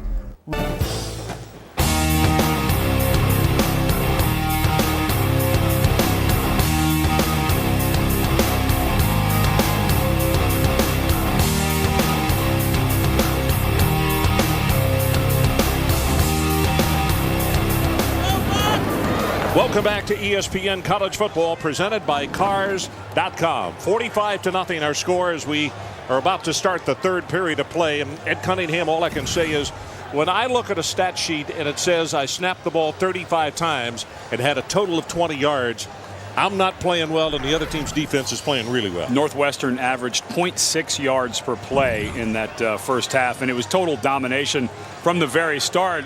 Brian Robisky has really turned into the deep play threat for Ohio State, and he just does such a nice job, and Todd Beckman throws such a great deep ball. Now let's hope we don't see too many of those in the second half. Here are three highlights from the first half, and of course Robisky, who caught 3 touchdown passes in the first quarter. And they used a lot of play action fakes. But listen, the running game had to carry this offense early in the season, so they've been able to get that going. Then Anderson Russell does an excellent job stripping the ball, and Vernon Golston, who's having a great game, gets a touchdown. And then Beanie Wells, Tank Whaley lays the block for him, and Wells goes untouched. Wells headed for his third straight 100-yard game. So you can see the teams are lined up and preparing to open this third quarter of play. If you're Pat Fitzgerald, the head coach at Northwestern, what did you say at halftime, Ed? You've got to play like it's 0-0. You have to just. And he's going to learn a lot about some of his players right now, Ron. This is Simmons from the 2-yard line. Simmons bounces off a tackle, and he's open. Stiff arms, and he may take this kick all the way. He will. 10-5, touchdown Northwestern. What a start for the third quarter. 99 yards.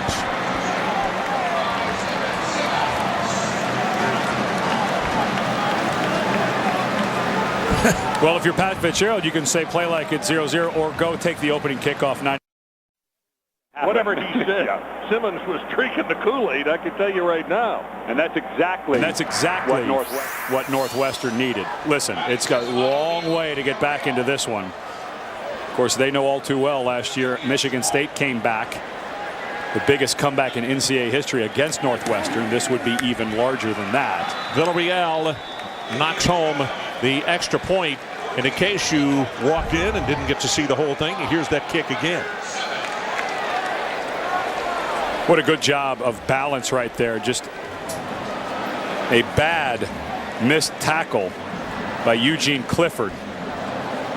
That's a great stiff arm. He stepped Absolutely. into the kicker and then stepped away, using him to push off, so to speak. Yeah, he did a nice job. He got into his body and pushed away, but that Eugene Clifford's they're gonna run that back a bunch tomorrow in films. But you're right, you know, he went towards him and then stuck his hand out and pushed him away. It was a nice job.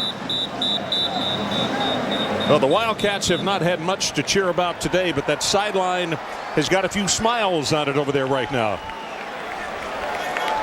He has never returned a kickoff in his career. That's his first. Probably won't want to do it again so he can maintain that average, huh?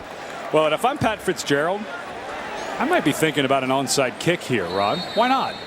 It's 45-7. You're on the road. You just got some momentum. I'm sure that Jim Tressel told his troops to think the same thing, but listen, sometimes you have to take chances like this, and that might be good for your team morale as well. This is Demas.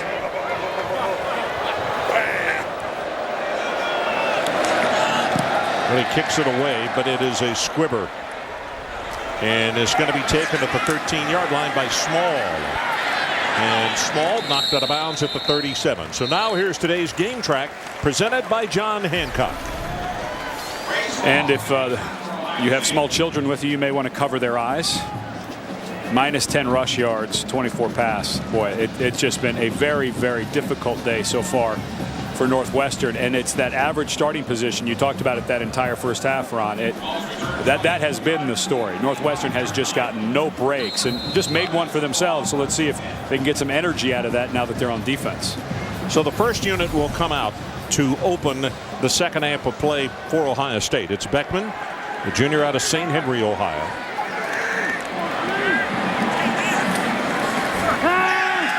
Little play action and throws this one complete.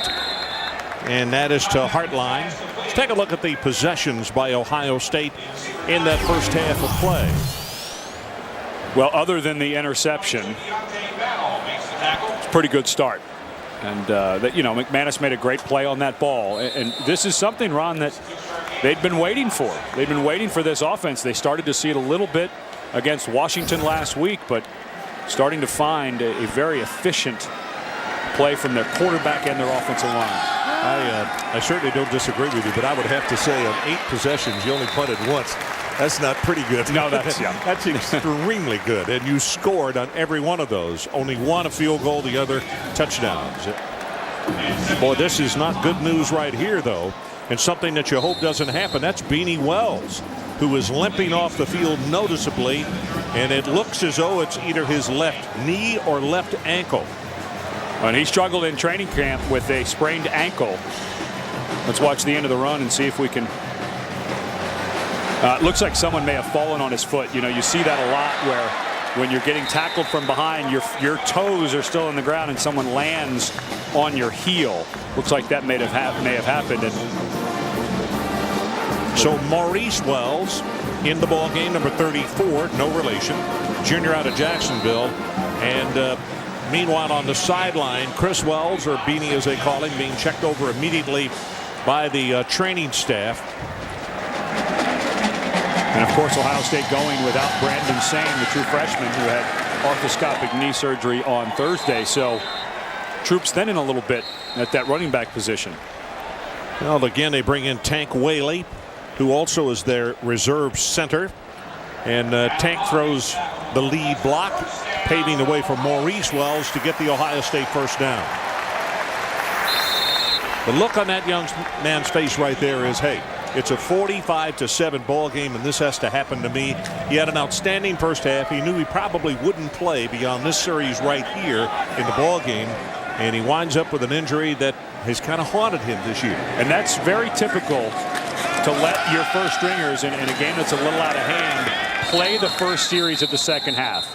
Now, of course, Northwestern gets the kickoff return, which may make it 2 series, but that's very typical that you'd put the first stringers back out for at least 1 series. Let me tell you something. Number 43, the middle linebacker, Cadella, is a captain of this football team on the defensive side for Northwestern, and he has played himself. Stop right there. That play for a yard. Play for a yard and a half loss. No give up in him.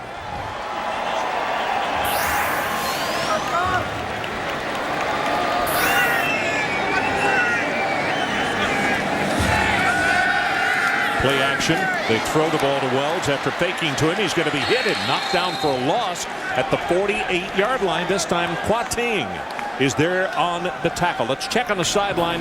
Jack Arute, you have more on the injured Beanie Wells. Well, yeah, Ron, the athletic training staff for OSU is working on his left ankle. Part of the problem, though, is because you wear an ankle brace and a lot of outer tape, and then also the tape job inside your shoe, they haven't gotten to the point where they can actually examine the flexibility and see what the injury is.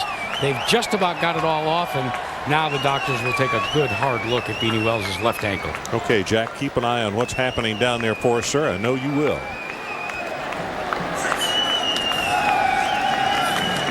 Understand we're having some transmission problems. As this pass got a player wide open, that's Ray Small. Touchdown, Ohio State. Good heavens. Somebody didn't just blow a coverage. Someone just wasn't in the ballpark close to it. Wow, 48 yards. And there were no transmission problems there.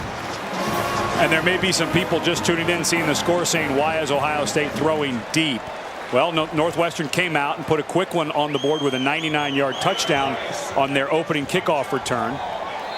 And trying to get it to where it's comfortable. Ohio State comes out and runs their full complement of offense. And I can't say that I blame Jim Tressel for doing that. I would suspect they may start backing off now. But I think he wanted to answer that momentum from Northwestern just to make sure. Let's just make sure that this thing doesn't start getting closer and closer. And Northwestern, fairly explosive on offense. They could do something with it. He answered it with a shout. Here was a touchdown pass to Small. 52-7, Ohio State.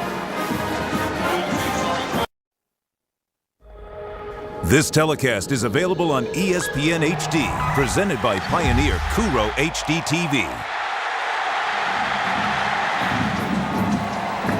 Welcome back to Columbus, Ohio. A 99-yard kick return by Northwestern to open the third quarter. And Ohio State has just answered with a touchdown pass. And Stephen Simmons is going to kick off for the Buckeyes right now. Pretorius, I beg your pardon, but it's Simmons who is back as the deep man.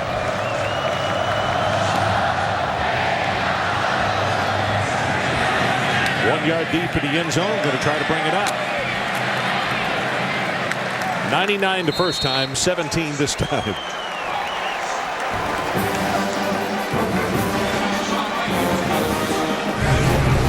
Well, now let's take a look at our Dell playbook. Well, you've got two vertical routes against cover two.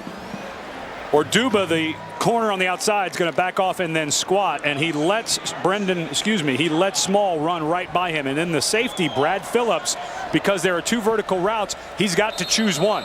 He chooses Hartline to the inside. That's a good read by Beckman, seeing that the safety chose the inside of the two vertical routes and he came to the outside to Small. Nice throw and catch.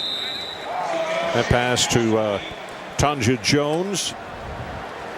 Vernon Goldston with a very good job of pass rush that time against Boucher. And go back to last week and you start talking about Todd Beckman and his maturation as a quarterback. You know, he is a junior, but he was never even second string because of Troy Smith and Justin Zwick. And he's really starting to figure some things out. He's out of his head some. You know, he's a very smart guy who maybe got into a pattern of thinking a little too much, holding the ball just a little too long to be 100% sure. Now he's really starting to read things. Ball start, number 10, offense. 5-yard penalty, remains second down. So that's Peterman who moves. And I go back to that game last week against Washington where Beckman, they had a running play called. And it was while the momentum was just starting to swing after a blocked field goal. And Beckman saw a freshman out one-on-one with Robisky. And he got out of the run and called the go route and hit Robisky perfectly for a 68-yarder. And that changed the entire game. Well, you see where Beckman is sitting. And the man that just walked away from him is Hartman. And Robisky sitting there with him as well. That pass is thrown complete and good out to the 23-yard line. And we saw the same thing last week in Seattle. Let's go to the sideline, check in again with Jack. Well, you're talking about Robisky and the way that he coaches up his quarterback. For Todd Beckman, guys, remember yesterday the coaches were telling us that one of the things they want, as much as Beckman reminds them of Craig Krenzel, they almost feel like sometimes, like Craig, he thinks too much. And what we mean by that is that maybe he wants to be 90% sure before he goes for that pass. Remember, Ed, what the coach told us he's looking for in terms of percentage? Yeah, he wants about 80. He said, I don't want 50% because that's bad, but we don't need 90, 95. We need about 80 before you let it go. Well, they're going to have the first down right here as Roberson came free. They had a lot of pressure coming right up the middle. And go back to what Jack was just talking about, the similarities between Beckman and Craig Krenzel. Craig was an incredibly bright guy, as is Beckman. And sometimes it hurts an athlete because you don't want to filter everything through your brain. If you have to think all the time, it slows you down instead of getting into that feel. And you start to see, we've been able to see it 2 weeks in a row, that Beckman is starting to play outside of his head. Trust his eyes, get rid of the ball when he's that 75-80% sure instead of 90-95%. Laurinaitis had that one read all the way as he came on the blitz and stopped the running play for no gain. Looks like Laurinaitis got nicked a little bit on the play as he limps going back. If I'm Jim Tressel and I'm starting to see Beanie Wells and Laurinaitis getting a little dinged, I'm starting to get those guys off the field. Second and third stringers have got to be loaded up at 52-7. I don't want to risk, not guys like that. Get them out of there.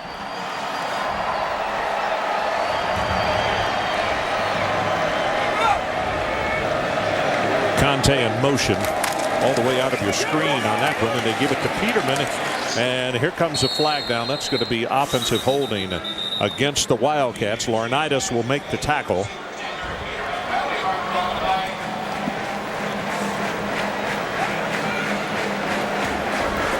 Holding, 52, offense, 10-yard penalty from the spot of the foul. Repeat, second down. One of the things that James Laurinaitis learned from his father, Joe the Animal, is right there, was work ethic.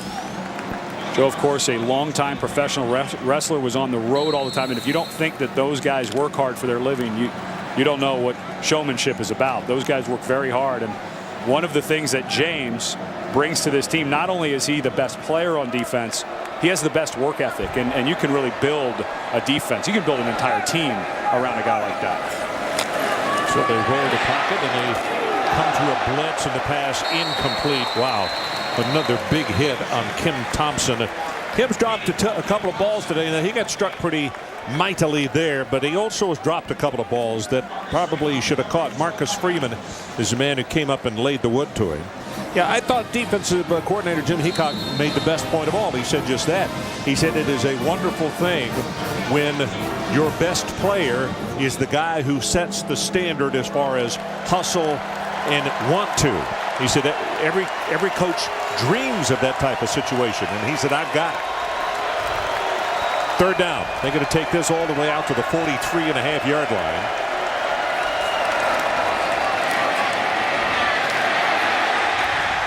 Number 1, Marcus Freeman again.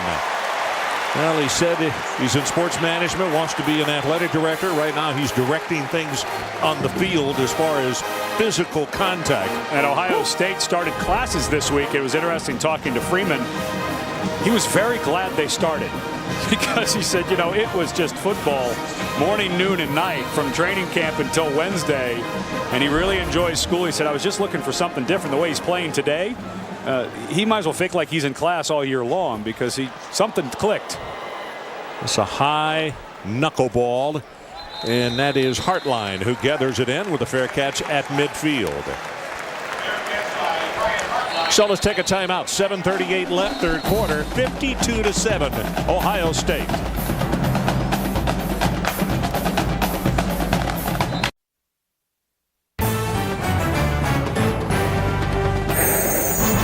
ESPN's College Football, brought to you by Volkswagen. When you get into a Volkswagen, it gets into you. And Kingsford Charcoal. Grab your friends and family and fire up the grill. It's time to bring the tailgate home.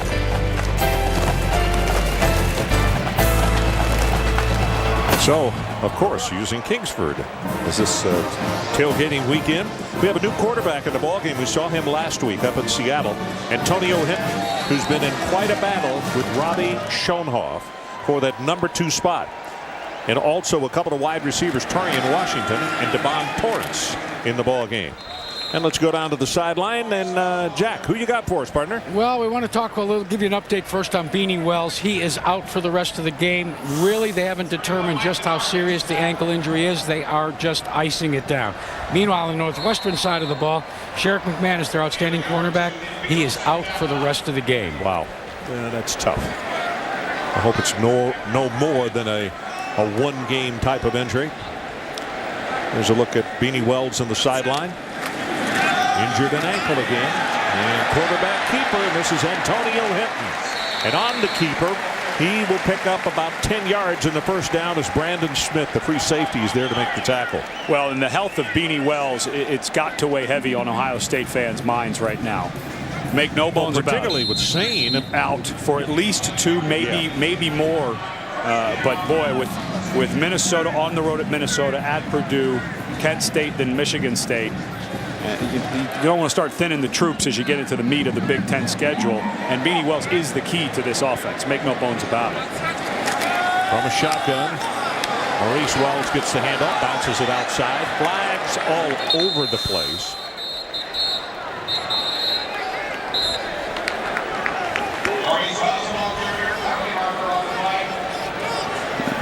They're going to get Albert Dukes, a wide receiver, in there getting some time. And Wells bounced it outside. 77, offense, 10 yards from the previous spot. Repeat, first down. Check that. That's Connor Smith. Back up. Good thing you don't multiply the number of flags against the yardage, because there were about 4 on that one. Yeah, he definitely did the old takedown working. Marcus Williams out of Ironton, Ohio, comes into the backfield for the Buckeyes, number 24. And he comes in motion and resets, and a slot to the right. And they give it to Wells. Maurice puts a head down, takes it to the 45-yard line. Cadella on the stop. Last week, Nick Saban led the Crimson Tide to a dramatic last-second victory in the first big game at Alabama. This week, he looks to make it 2 in a row as they host the Georgia Bulldogs. They need a win, do the Bulldogs, to stay alive in the SEC East. College football primetime, part of Tailgate Weekend, presented by Kingsford on ESPN, 7:45 Eastern Time. And Alabama getting a different test defensively than they got last week against Arkansas. Of course, Darren McFadden, one of the best players, if not the best player in college football, so dynamic. Had a bunch of yards at a couple different positions. Now they get Matthew Stafford, who's a young up-and-coming quarterback coming in.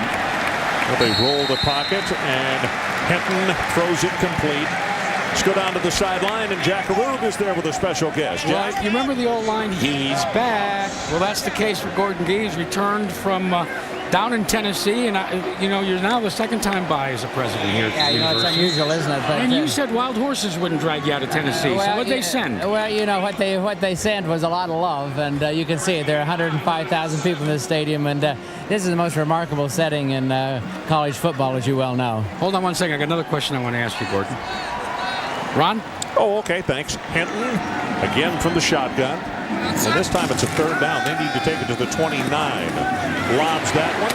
And he has his tight end, Brandon Smith. Brandon Smith has an Ohio State first down. Jack, back to you. Gordon, when you were at Vanderbilt, there was a change in terms of the way varsity athletics was administered with the development of the club program. Could we, in your wildest dreams, ever see something like that occur here in Columbus, Ohio? Well, you know what I did, Jack, which is what I believe very strongly, that is the fact that athletics needs to be integrated into the academic programs of the university, and that's what we'll do here. Will we get rid of the athletic department? No. Will we get rid of the athletic director? No. But will we integrate? Absolutely. And so I think that's worked, and that's what I'm going to continue to strive for. Fellas, one more question after this play, okay? Okay. On first down, Hinton's going to take it with a quarterback keeper, and he will go all the way to the 16-yard line. Jack, back to you. Well, I've known this gentleman for almost 20 years, and I want Dirk, my cameraman, to widen out just a little bit.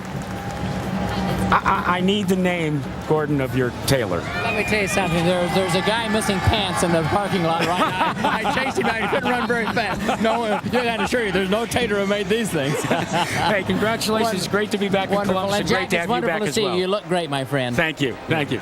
Fellas, I'm on my way to the parking lot. Okay, Jack, that's great. Just make sure you don't have on those pants. Well, that's Williams again as he takes the ball straight ahead, and he'll have the first down. Here's a point to make about what Gordon said. Compared to his situation at Vanderbilt, this university has 36 athletic programs. They have an overall budget of $110 million. They have over 600 employees in the athletic department, administration, and secretaries, what have you, assistants. You're not going to have a situation like they had at Vanderbilt. You can't. You've got too many people and too many jobs that need to be filled. Well, it was interesting. We were talking to Jim Tressel yesterday about that exact thing. 36 varsity sports that are sponsored by the Ohio State Athletic Department. And games like this with 100,000 people are so important to this university. There are schools that they compete against in the Big Ten that have 18, 20 Number 7. varsity sports that they sponsor, and that is just such a vast difference, the number of athletic teams that Ohio State has. I'll tell you this, The overall budget for all athletics at Northwestern is $40 million. The football budget at Ohio State University is almost $5 million more than that. That's football alone. And it's amazing that Northwestern, through the years, from the Gary Barnett regime into Randy Walker, and we'll see what the young Pat Fitzgerald can do, but they've been able to not only compete but win the championship in this conference. Maurice Wells, big opening, loses the ball, and it's picked up by Northwestern. At the 13-yard line, Reggie McPherson came down on the football, and it'll stop the Ohio State drive with 3:04 to play. Let's take a timeout. Buckeyes continue to lead it 52-7 over Northwestern.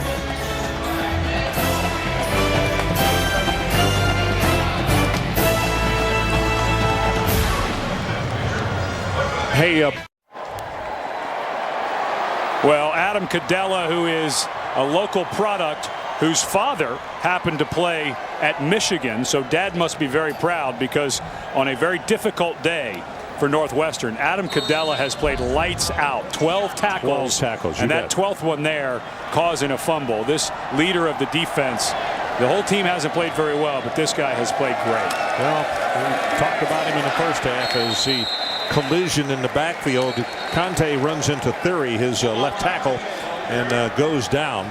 But it's one of the reasons that Cadella is a team captain on the defensive side of the ball, because he has been outstanding all day long. And his brother Dave played at Virginia Tech, went on to play a few years in the NFL. His dad, Dave Sr., as mentioned, played for Bo Schembechler at Michigan. So making dad proud, trying to take it to the Buckeyes. Now the rest of the Wildcats need to step up to Mr. Cadella's productivity.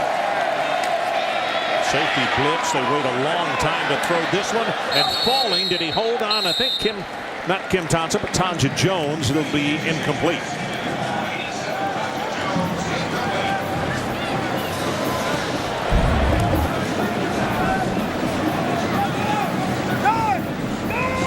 Oh, almost got it. Good effort, but that ball.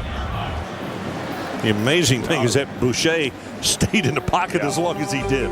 He had bodies flying all around him.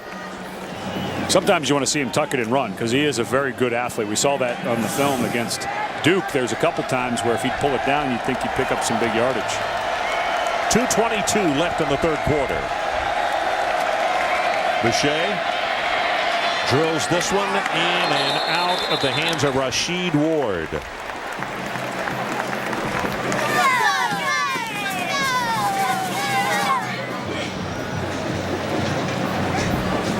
Monday Night Football on ESPN continues as Vince Young leads the Tennessee Titans into the Superdome to take on the Saints.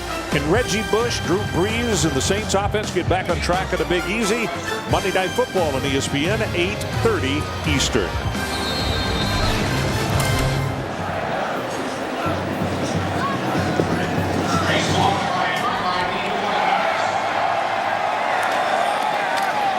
They got it. Blocked and recovered at the 1.5-yard line. And the man who got it, I believe, is Larry Grant. Yep, it sure was. He planed out. That is a great 110% effort right there. Oh, and this is the closing gate formation that a lot of teams have gone to. And if you have, see, you just put 3 guys and then you make people run in. This guy closes the gate, but watch the angle. And I've always felt that that is where this particular formation is very susceptible, because there's just no wingman there to get at least a chip on Grant. That's the second week in a row where Grant's got at least a partial kick block. He got one last week against Washington on a field goal. Antonio Hinton back in the ball game at quarterback. And he'll get to Maurice Wells, skyward, touchdown Ohio State.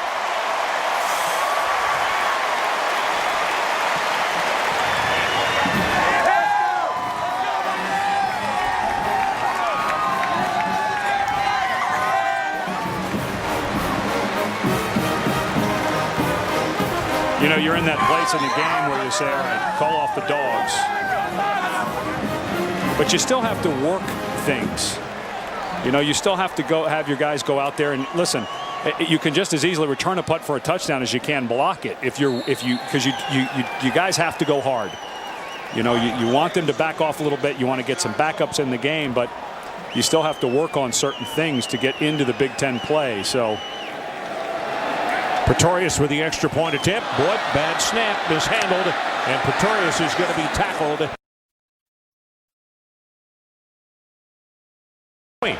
And that snap, little bit wide left, something that they were burdened with last week up in Seattle. So we'll take a timeout. 2:08 remaining third quarter, and our new score: Ohio State 58 at Northwestern 7.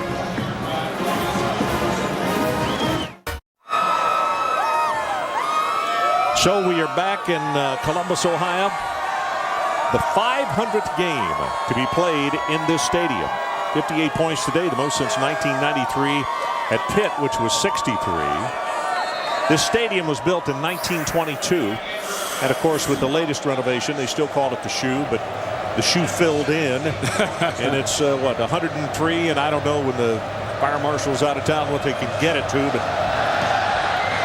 a lot of folks in here to see the Bucks today, and they're excited about what's happening. Simmons with a 99-yard return to open the second half, going to be wrapped up short of the 16-yard line.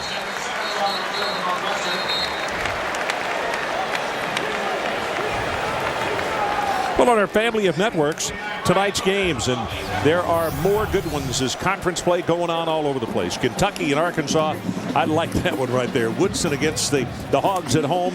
UConn at Pitt, Georgia at Alabama, Washington State at SC, Iowa at Wisconsin, and Purdue at Minnesota. Plenty of Big Ten action. Yeah, let's see how Iowa can bounce back. They had that very difficult loss to Iowa State last week. Had been playing very well, especially on defense. So let's see if they can get back and make that a competitive game tonight. I have a feeling they will.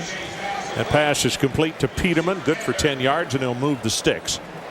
And the Big Ten nationally has been taking a little bit of a bruising. Of course, the opening loss by Michigan to Appalachian State and then getting blown out by Oregon did not help, because whether you want it to be that way or not, Ohio State and Michigan are the two teams everybody around the country is going to look at. Like when you look at the Pac-10, you think of USC. So when those teams stumble, the country thinks, oh, it must be a very down year. Peterman again as Boucher pulls up, throws the pass quickly, this time to the left side, and he's tackled by Jamario O'Neal.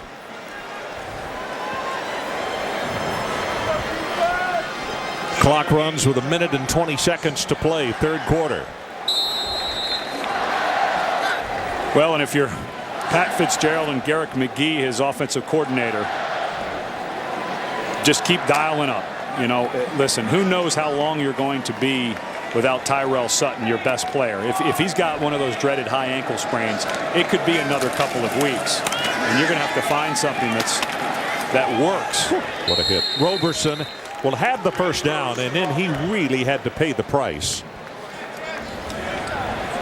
And Roberson, a young man who was actually the starter until Tyrell Sutton got to campus, and was the starter the first game when Sutton was a true freshman, and sprained his ankle the first series of the first game, and Sutton came in and just never gave up the job.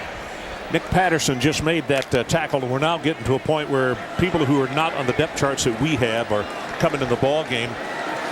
You don't see him on a regular basis, and he really struck the ball carrier. Quite a hit. Boucher got it complete. Peterman 40, 35, and he's down to the 31-yard line. That probably will be the final play of the third quarter. Eugene Clifford on the stop. You know, one of the things that we were watching in film yesterday against Duke was Boucher tended not to step up into the pocket. He would fall back away from pressure. That's a nice adjustment by him as the blitzing linebacker came to step up. It does two things: buys you time and allows you to get more velocity on the ball. That was a nice job by Boucher. 28 yards in the play. That's her longest gain of the day, other than the special teams 99-yard kick return. Well, as you can see, that run defense, Conte looking for a spot. Nothing at left guard, nothing outside, and now their flags coming all over the place. So before we take our quarter break, let's see what the flags are all about. A little scuffle after the play was well over.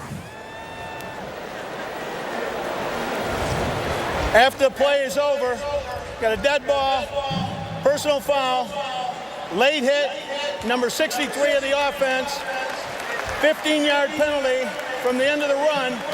It will be second down. That's the end of the quarter.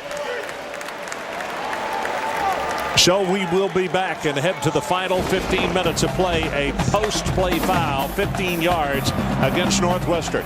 58-7, all Buckeyes. You're watching Tailgate Week, presented by Kingsford.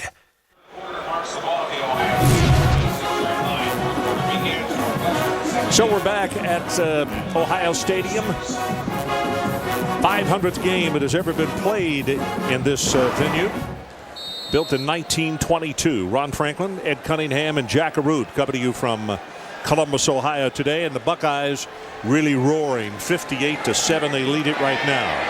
Boucher got a man open. He threw it short, and it's intercepted. Patterson, a new face and a new number in the lineup, comes up with the pickoff.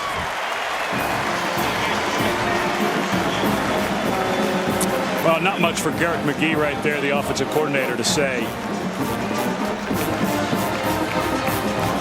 But you start to see Ohio State rolling a bunch of guys out there. Patterson, a junior safety, working underneath, did a nice job. Ross Lane was open there for a minute, but when the ball is late and short, it doesn't matter what string the defensive back is, and not a tight spiral. They're going to be able to make a play on it. Marcus Williams in the ball game at tailback, number 24. And Hinton will hand to him, and whoa, he gets blasted at the line of scrimmage. It's going to be a loss of 1. Now it's time for our Aflac trivia question. This week's question: last week Jim Tressel won his 200th career game. Who was his first victory against? Our Aflac trivia question for the week. That's a tough one. You've got to go, obviously, to Youngstown State, but wow. I wish I had my computer up, because I could Google it and So probably you have it could about cheat. 2 That's seconds. right. Of course, yeah. I don't know the answer. Pitch back comes to Williams. Waits for his blockers. Takes it to the 44. John Gill makes the tackle. If I remember correctly, they weren't really good his first year at Youngstown State. Obviously got very good. They won a ton of championships in the division formerly known as 1AA, now known as the championship subdivision.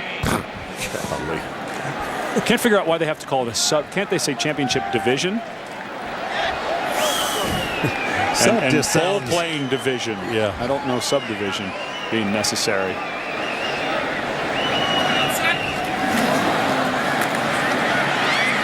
Hinton does not feel the pressure and gets ridden out of bounds across the way. That's Cadella. I don't know if Cadella will. I guess he will get credit there. That's at least tackle number 13 on the day for him. You know, it was a nice scene last week when Jim Tressel, at the end of the game, and Shelley Poe, the sports information director in charge of football here, made the players very aware that Coach Tressel was going for number 200. They presented him, they gave him the Gatorade shower, and they gave him a game ball. And very quickly after that, he thanked them all, and it was an emotional time for everyone. But he said, guys, we got Big Ten play. 200 doesn't matter if you don't get 201. That's exactly right. He's at 201 now becomes the most important. Yeah. Bearcats is called for and made at the 12-yard line by Smith. So we're going to take a timeout. 12:40 remaining in our ball game, and our score remains Ohio State 58-7. 58-7 our score. You can see the clock, 12:49 remaining. That's the first time that Ohio State has had to punt this afternoon. Pass swings out to Roberson. Nothing. Going to be knocked down for a loss inside the 10-yard line. It's Clifford Eugene, a freshman out of Cincinnati. So earlier we asked the Aflac trivia question. Last week Jim Tressel won number 200. who was his first victory against? And the answer is... I know it's not Murray State. They defeated Tennessee Tech 30-6. The only reason I knew it wasn't Murray State was Jim Tressel yesterday was talking about, of course, Frank Beamer, the head coach of Virginia Tech, was the Murray State coach, and he's at 200, and he said, I gave him one of those 200s. Check back to the studio with Reese Davis. Reese? All right, Ron, LSU and South Carolina, the Gamecocks have been stopped on downs twice in the second half. This LSU's latest touchdown, Jacob Hester crashing through the Gamecock defense. 28-7, Les Miles' team is rolling. Michigan on ABC, most seeing that game there. It's 14-6. Michigan State up 30-14 on Notre Dame. Boy, 28 unanswered points by the Tigers, so they are on a roll. Little play action, and they throw back the screen to the man they just faked to, Roberson. Same play that Ohio State really enjoys, and it is incomplete in punting time. Well, Mark D'Antonio doing a really nice job at Michigan State. Of course, was a defensive coordinator here for several years under Jim Tressel, and I was talking to Coach Tressel yesterday about the temperament of his assistant coaches and Coach Tressel, and they're all just very calm. Mark D'Antonio is that way. Jim Haycock is that way. Jim Bowman, the offensive coordinator, that way. And he said, you know, we're not lion tamers. They really go at it from a teaching standpoint. They demand a lot from their players, but they're very respectful of them. Here's the boot. Good high-hanging spiral this time. No fair catch taken at the 46-yard line. Now I think they're going to say, did he or did his knee touch the ground? Anyway, they will scrimmage from their own 46-yard line, 58-7. Just over 11 minutes left to play.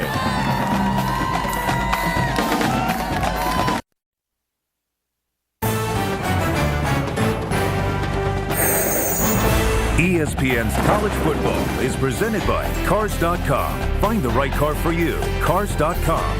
And in part by Nationwide. Nationwide is on your side. Well, Jackaroot, last week in Seattle, you caught a fish. What's up today? Well, I looked around to see what might represent the horseshoe, and you know what? All I could find were hot dogs. More hot dogs. More hot dogs. Here, I'll see you a little later. Your heart unclosed, Jack.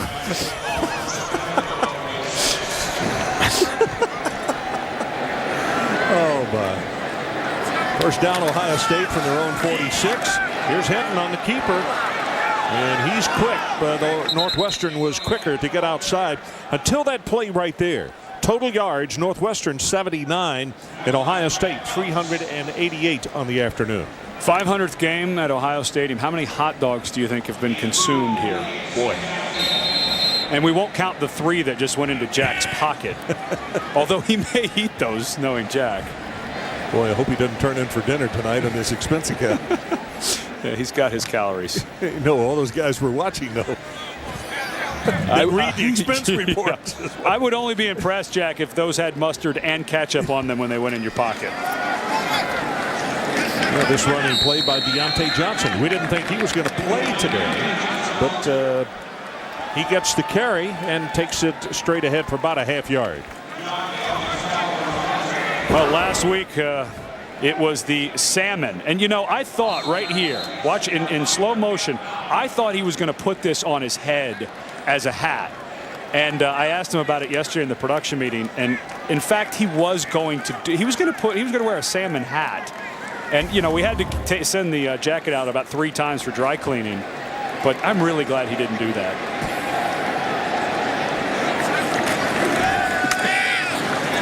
Third down. Hinton stops and throws, and it is intercepted. Flags come down all over the place. Orduba is the man who comes up with the football, and let's see if the markers are against Northwestern or against Ohio State.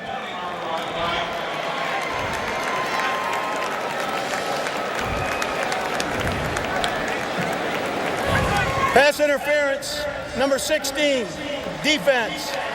15-yard penalty from the previous spot, automatic, first down. Well, Orduba, the man who made the interception, is the one who's called for pass interference.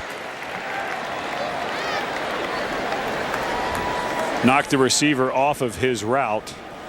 Actually, it That looked to me like it was Reggie McPherson who may have bumped the receiver while he was in his route. Excuse me, the tight end, Brandon Smith. Young Buckeye fan who is not about to leave. He's enjoying game number 500 here. Hinton keeps it. Boy, here come more flags all over the place. He goes inside the 30. Reggie McPherson defensively.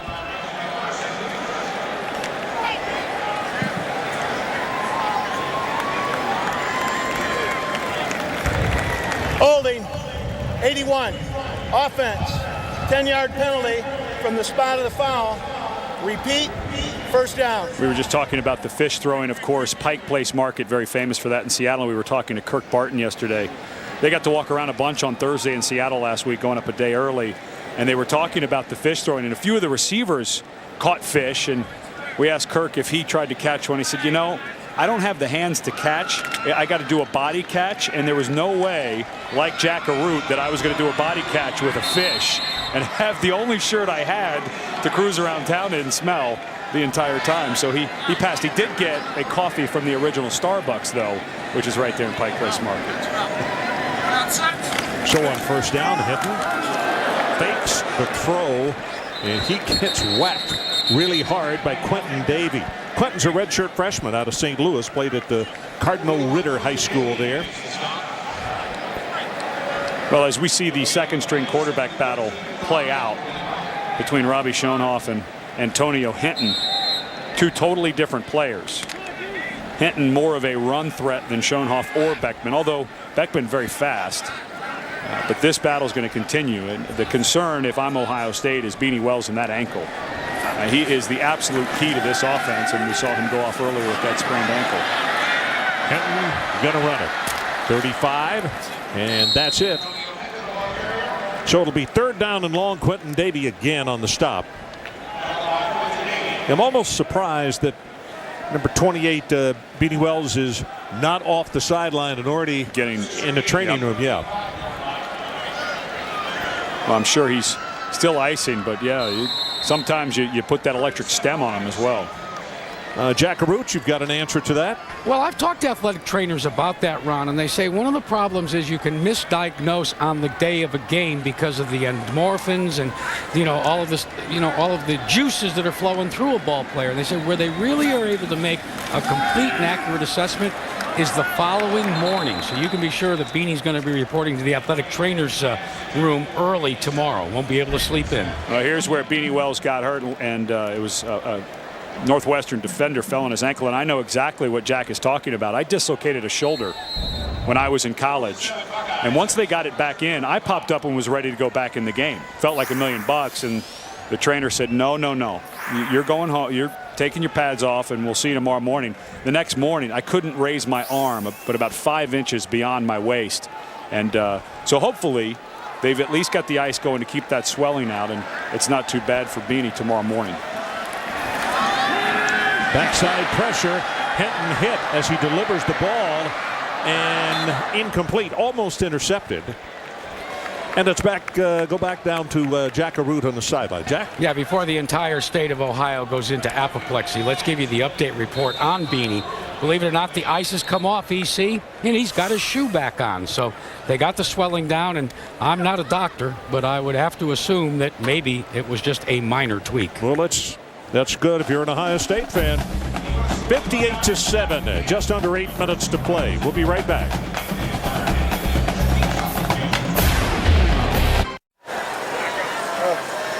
Well, Mr. Barton, offensive right tackle for Ohio State, keeping his legs loose on a bicycle on the sideline. The defense is back on the field. And running play goes to Conte, and Conte is going to be stopped for a 2-yard loss.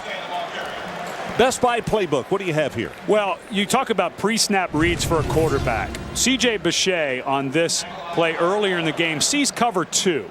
And a lot of times you'll see the safety start to creep up, which will tell you that you may get the corner blitz. But watch the safety. He stays deep.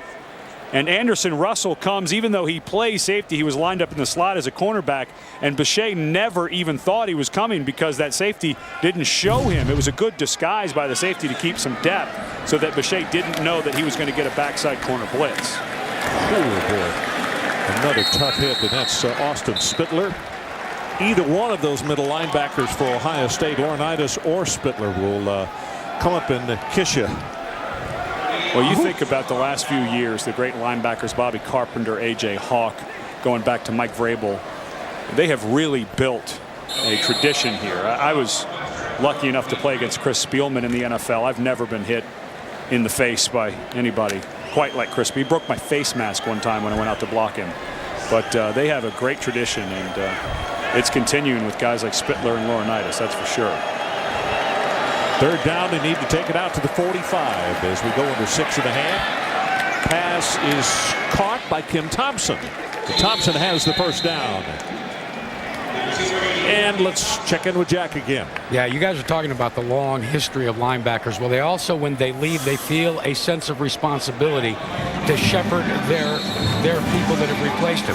Jim Laurinaitis told us yesterday that when it comes Saturday morning, his phone doesn't ring, but it beeps, and it's a text message from his predecessor at middle linebacker, A.J. Hawk.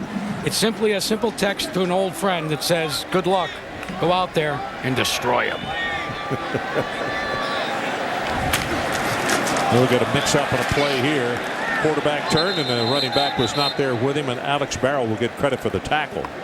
But you can give credit to the running back, Conte, who went the wrong way. You know, I think all athletes at an institution like this, in all sports, don't forget where their platform came from and give back. Yesterday, I introduced you to Clark Kellogg, the great All-American basketball player here who played in the NBA. Clark and I worked together on ESPN way back in the Big 8 days. Just a super classy guy. His son has just gone to Providence on a full basketball scholarship. His daughter plays volleyball at Georgia Tech. But Clark was helping with the Alumni Association, and these kind of guys are quality guys, and they do want to give back. This university does that. There's something about this place and this stadium that makes people become lifelong Buckeyes. You know, even if they came from Minnesota or back east, because I know they get a lot of guys out of the Pennsylvania area, and you see it in the NFL. I played with Joey Galloway with the Seattle Seahawks, and he just still lived and breathed Ohio State football. So it's third down as we've gone under 5 minutes. And this pass caught by Ward, and Rashid is going to have the first down. And let's go back to the studio and check in with Reese Davis. All right, Ron, and we check in right now on Kentucky and Arkansas. Taco Bell studio update. It's on ESPN2, and one of the most underrated backs in the country, Raphael Little, has gone in for the Wildcats. 10-7, still in the first quarter.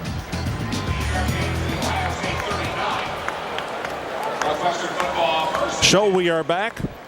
I'll tell you, Kentucky, it starts with Woodson, but they've got some other tools that they're not one of those that you just go ahead and mark a W on the calendar like maybe you did in years past. About to go under 4 minutes to play in this one. You can see that graphic. It talked about the number of consecutive regular season wins. That's Simmons now being used at running back, the young man who had the return for 99 yards to open the second half of play. Pretty amazing when you think that they could break that record that was set, obviously, during the Woody Hayes era. But Jim Tressel, since he got here in 2001, has really returned to glory. Pretty close. I'm going to tell you actually. What, that's spooky. Yeah. He really pretty close. Does look like Coach. Ooh. Wow.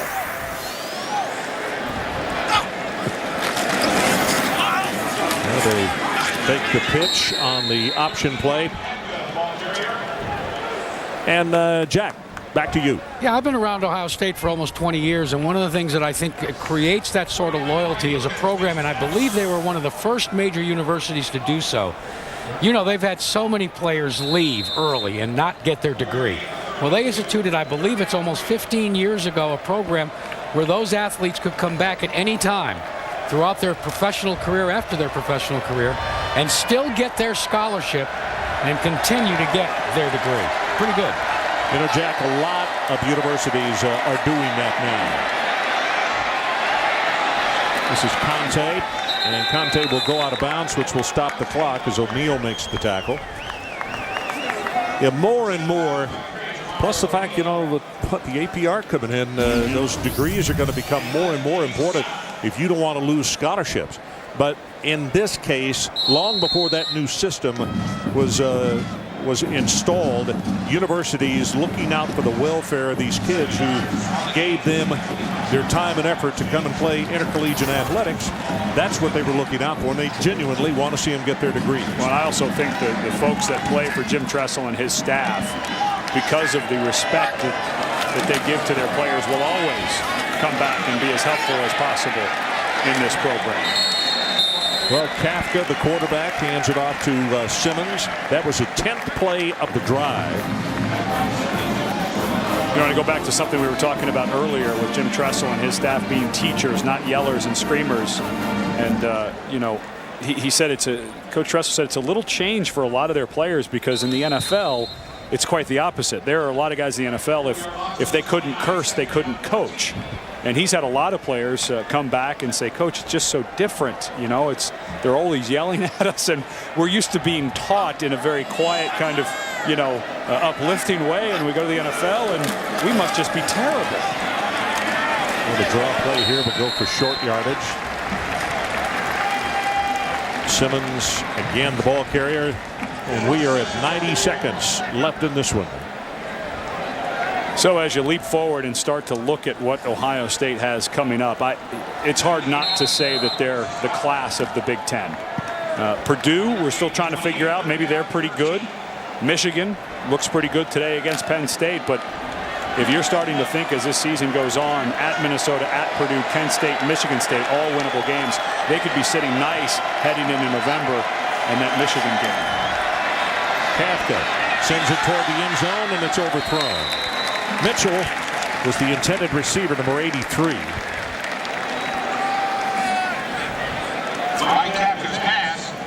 And now you look at the flip side for Pat Fitzgerald and his bunch. How do you respond?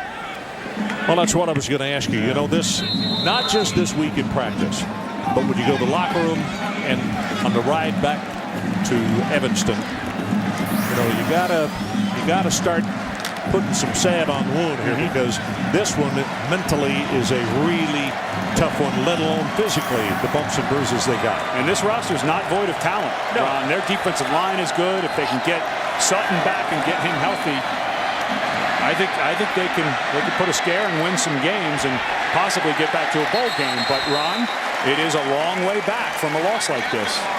Well, fourth down, they do not succeed, and the Ohio State offense will come back on the field. Let's take one more time out. 50 seconds left. 58-7 Buckeyes.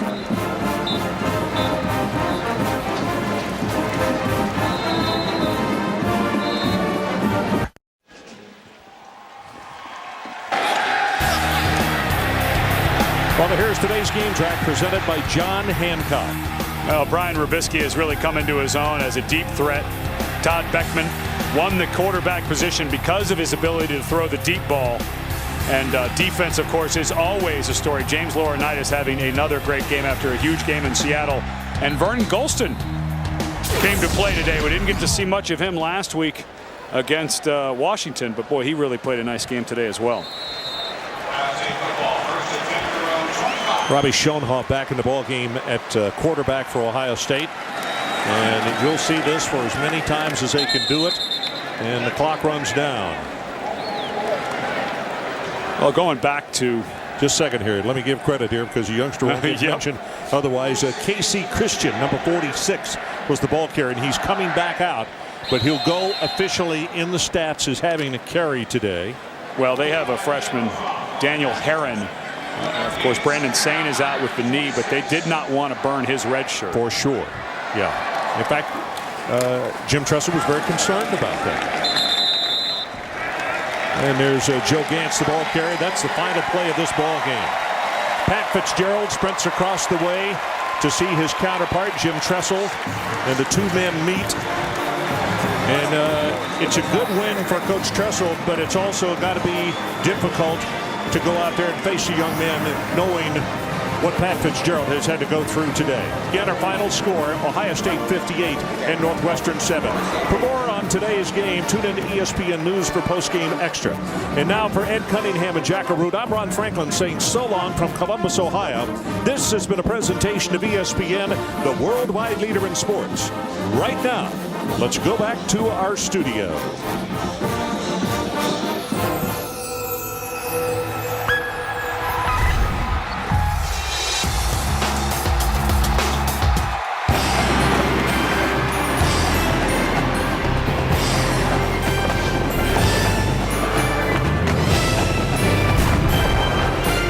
This is College Football Scoreboard, presented by Acura.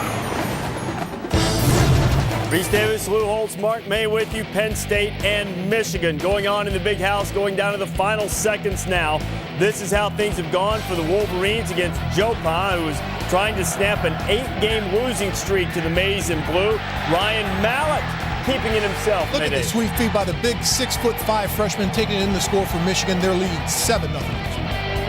Anthony Morelli under a lot of pressure. He would find Andrew Quarles for the first down, but the Nittany Lions, as they often did on this day, had to settle for a field goal. Penn State down 7-3 at the half. Third quarter, Penn State driving. Austin Scott, who's had fumbling problems all year. He fumbled 4 times coming into this game, puts it down again. It's going to cost the senior some playing time. But Mallett can't handle the snap. He gives it right back, and Penn State would cash in with a field goal. But what a performance by Mike Hart again. This guy just has tremendous heart. Once again, he goes over 100 yards against Penn State third time. And let me tell you, that is a difficult thing against that great defense. At last check, Hart had carried the ball 36 times, probably gotten it a couple more times since then. He has been a workhorse and a half as Hart stretches and gets in there. Penn State would answer with yet another field goal, the third of the day.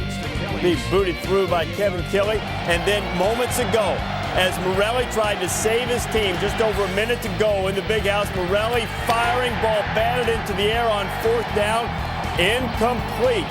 And I guess that Russell Crowe pep talk that the Wolverines got last week worked.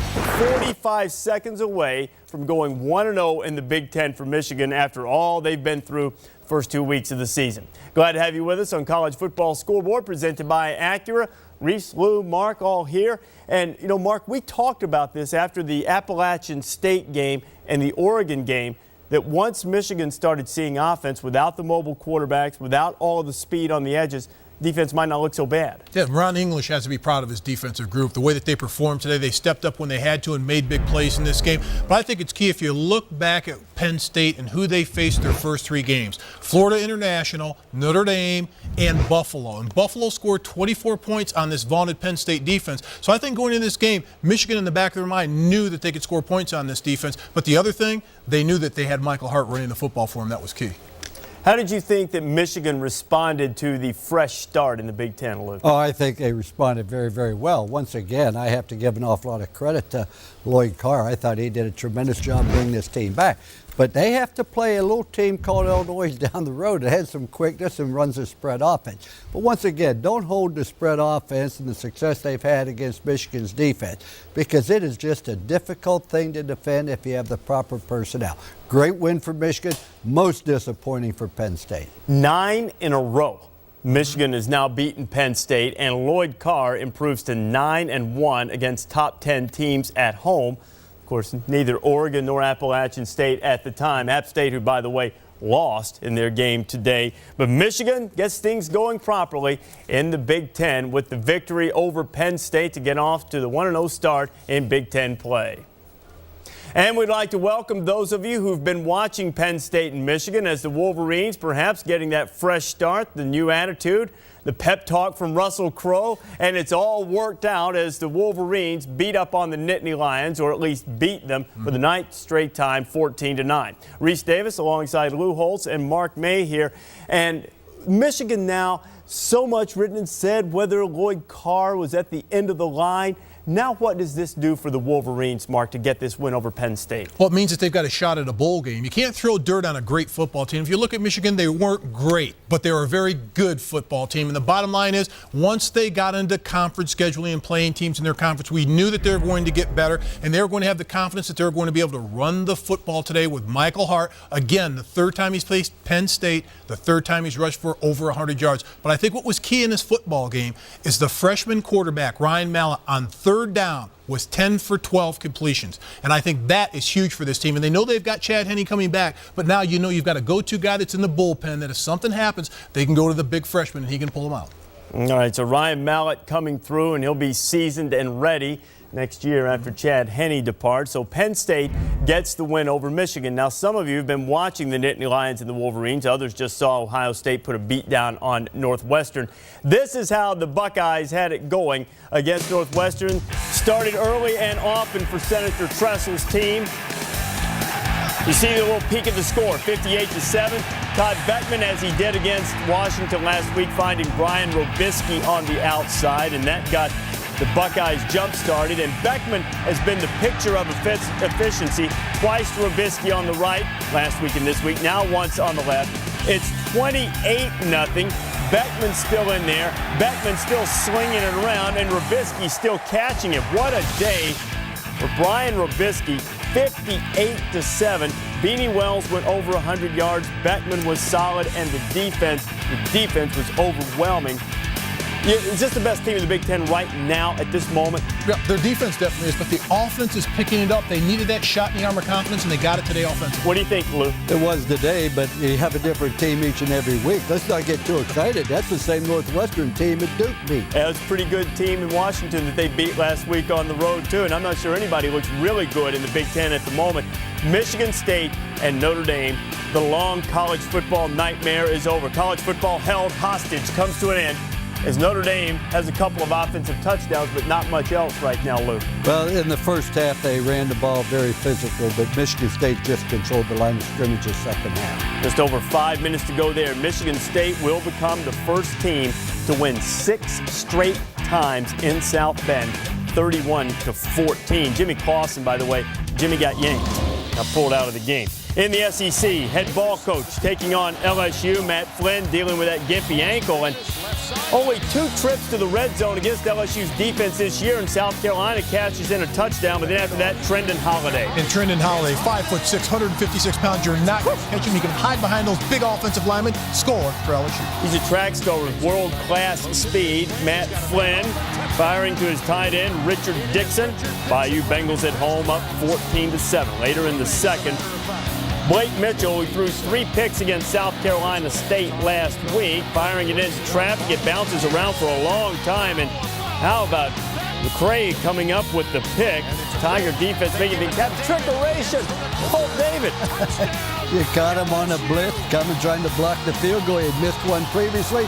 How great a thrill it is for him to score. Hey, even LSU's kickers are fast. How talented they are. On 4th and inches, Corey Boyd stuffed in the backfield. South Carolina turned it over on downs a couple of times in the second half. Here on 3rd and inches, Jacob Hester plowing through the middle and scoring the touchdown. And LSU in the rain seemed to be comfortably ahead of the head ball coach. 28-7, Chris Smelly had relieved Blake Mitchell, and Jevis Jackson, the veteran corner, making a veteran play and taking it back for the Bayou Bengals and turning them away again. 28-7, fourth quarter just starting, and nice tackle. Hey, that's on a big play as South Carolina was trying to retain possession on 4th down. Look how close it was. An inch short. 4 and change to go. 28-10. LSU is leading. South Carolina is on the move, but they may be out of time. Florida and Ole Miss. Gators had lost their last 3 trips to the state of Mississippi. They opened in a bit of a funk. Tim Tebow found Percy Harvin, and Florida went on top 7-3. It's now 7-6. Here goes Tebow, Lou. Oh, just a tremendous effort here. He is not a quarterback. He's a second wing tailback going back to their 30s. He rushed for well over 150 yards on the day. Tebow going left again, left, right, You don't have kryptonite, Mayday. You're not stopping him. 166 yards rushing, but Ole Miss would get back in this thing. Seth Adams finding Shea Hodge for the touchdown, and then Adams airing it out for Mike Wallace. Ooh. Joe Hayden, the freshman, was burned. Morley, Saver, and Andy Rooney were also burned. Touchdown Ole Miss, going to go for 2. Marche Green and Hotty Toddy Gosh Almighty headed to the fourth quarter, and the Rebels were within 3. 6-point game now. Gator defense trying to hold things up, and they were able to stop Adams. 30-24, Florida escapes a scare from Coach O and the Ole Miss Rebels. Coming up in just a little while, we're going to take you to Tuscaloosa, another SEC showdown. The Dogs have been great on the road. Can they do it in Nick Saban's house? College Football Scoreboard is presented by Acura. Acura Advance.